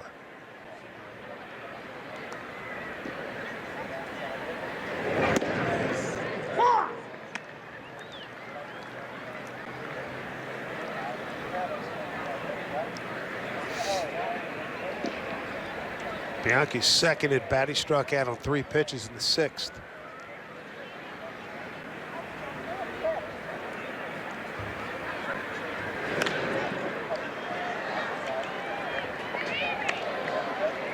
Popped up to the booth, 2 hours left, 0-2. During the course of your time calling games in Colorado, have you had to bail? Foul balls coming up to the booth? I think twice, maybe 3 times. I just remember one time Drew bailed so hard that he was like diving over and he stepped on my foot. It was underneath the table. I always make sure these wheels are well oiled. Yes. Drew Goodman, who does play-by-play for the Rockies. Yeah, occasionally it'll come up there, but it has to be a pretty good poke. Ball and 2 strikes. Strike 3 call, 2 down. Pretty good fastball in the outside corner. It's 91 with this fastball, and it's well located. Good job again by Clevenger. We've heard Scott Service talk about Clevenger throughout spring training. He's far ahead defensively, at least better than he expected him to be. A nice job framing that fastball on the corner. Wesley Jones, the hitter. 2 outs, nobody on. And right to Dae-Ho Lee, taking himself, and that'll do it. So Peralta has a 1-2-3 ninth. Last stops for the Mariners. Goody, Clevenger, and Marte coming up. Fans enjoying themselves this evening. 1-0 Rockies.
Middle with the glasses. He's responsible for the only run tonight. Correll Prime, a 2-out double in the first inning.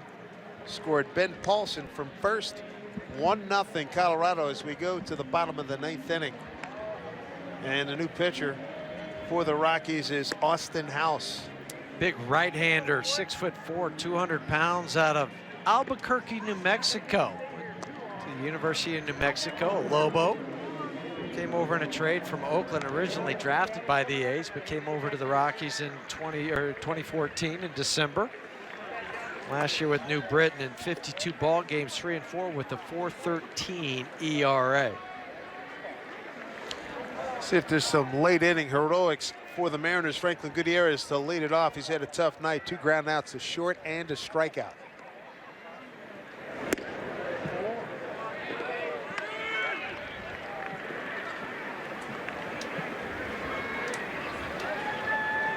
You guys, as we mentioned earlier in the broadcast, came up in the Montreal organization.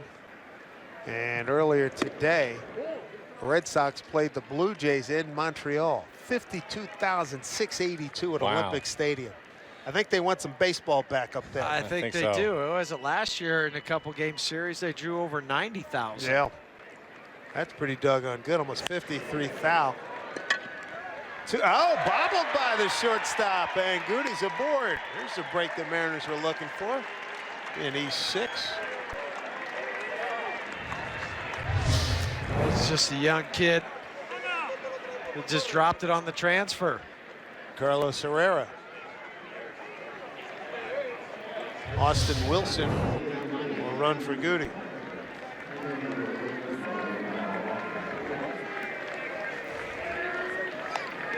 It's going to be an interesting story to follow. If they get 53,000, as you mentioned, Jeff, last year 90 for a 3-game series. Well, that opens up some eyes, or it continues to open up some eyes. It'll make some people be curious about opening up some bank books. You know, that's, I mean, they're doing the right things. They take clubs back up there to play, see how they draw, see what the interest is. 1-0. Seems pretty strong. Yes, it does. Clevenger, classic double play ball right there, 2 down. Taylor made.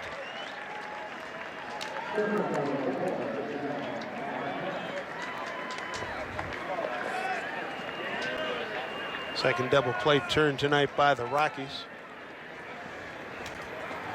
And here's Ketel Marte, 2 outs, nobody on, bottom 9, 1-0.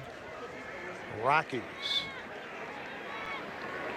2 teams will be at it tomorrow at 12:10 Pacific time.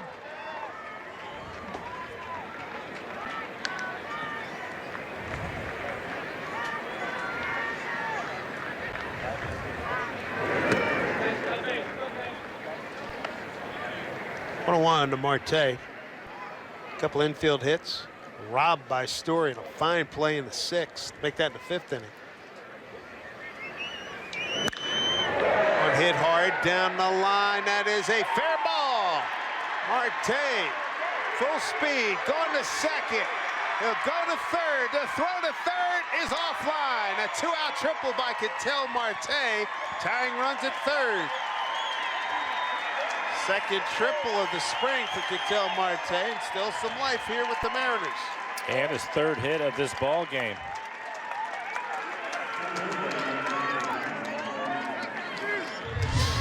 Typically we see him stay up in the middle of the field, but he turns on this pitch. No hesitation at all. As Dave mentioned, his 3rd triple. Like to see him do this about 10, 12 times at Safeco Field this year.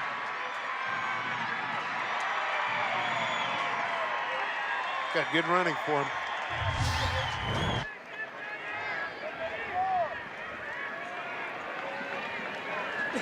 So 2 outs, tying run at third, Daniel Robertson.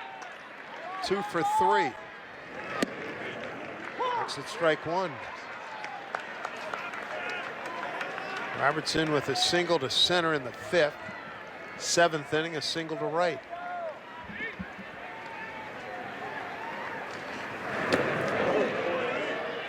All 1.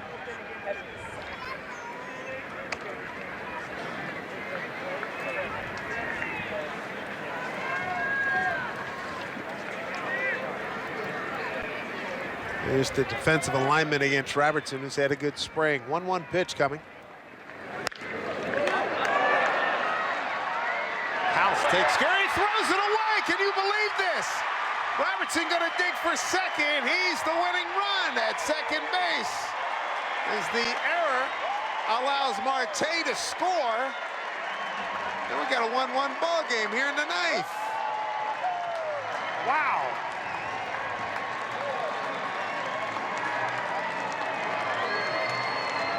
This is why you see so many pitchers now run the ball over there, or they'll underhand it. So he still had plenty of time to just run it over there, and then he just alligator armed it. Just a short hop, short throw, tried to guide it. I think getting knocked down messed him up. As you mentioned, normally if he catches it clean on his feet, that's exactly what he would do, Jeff. He would run over there with the little underhand, but I think once he was knocked down trying to get back to his feet, decided to throw it even though he had plenty of time. You think he might also, when he grabbed the ball, grab some dirt too.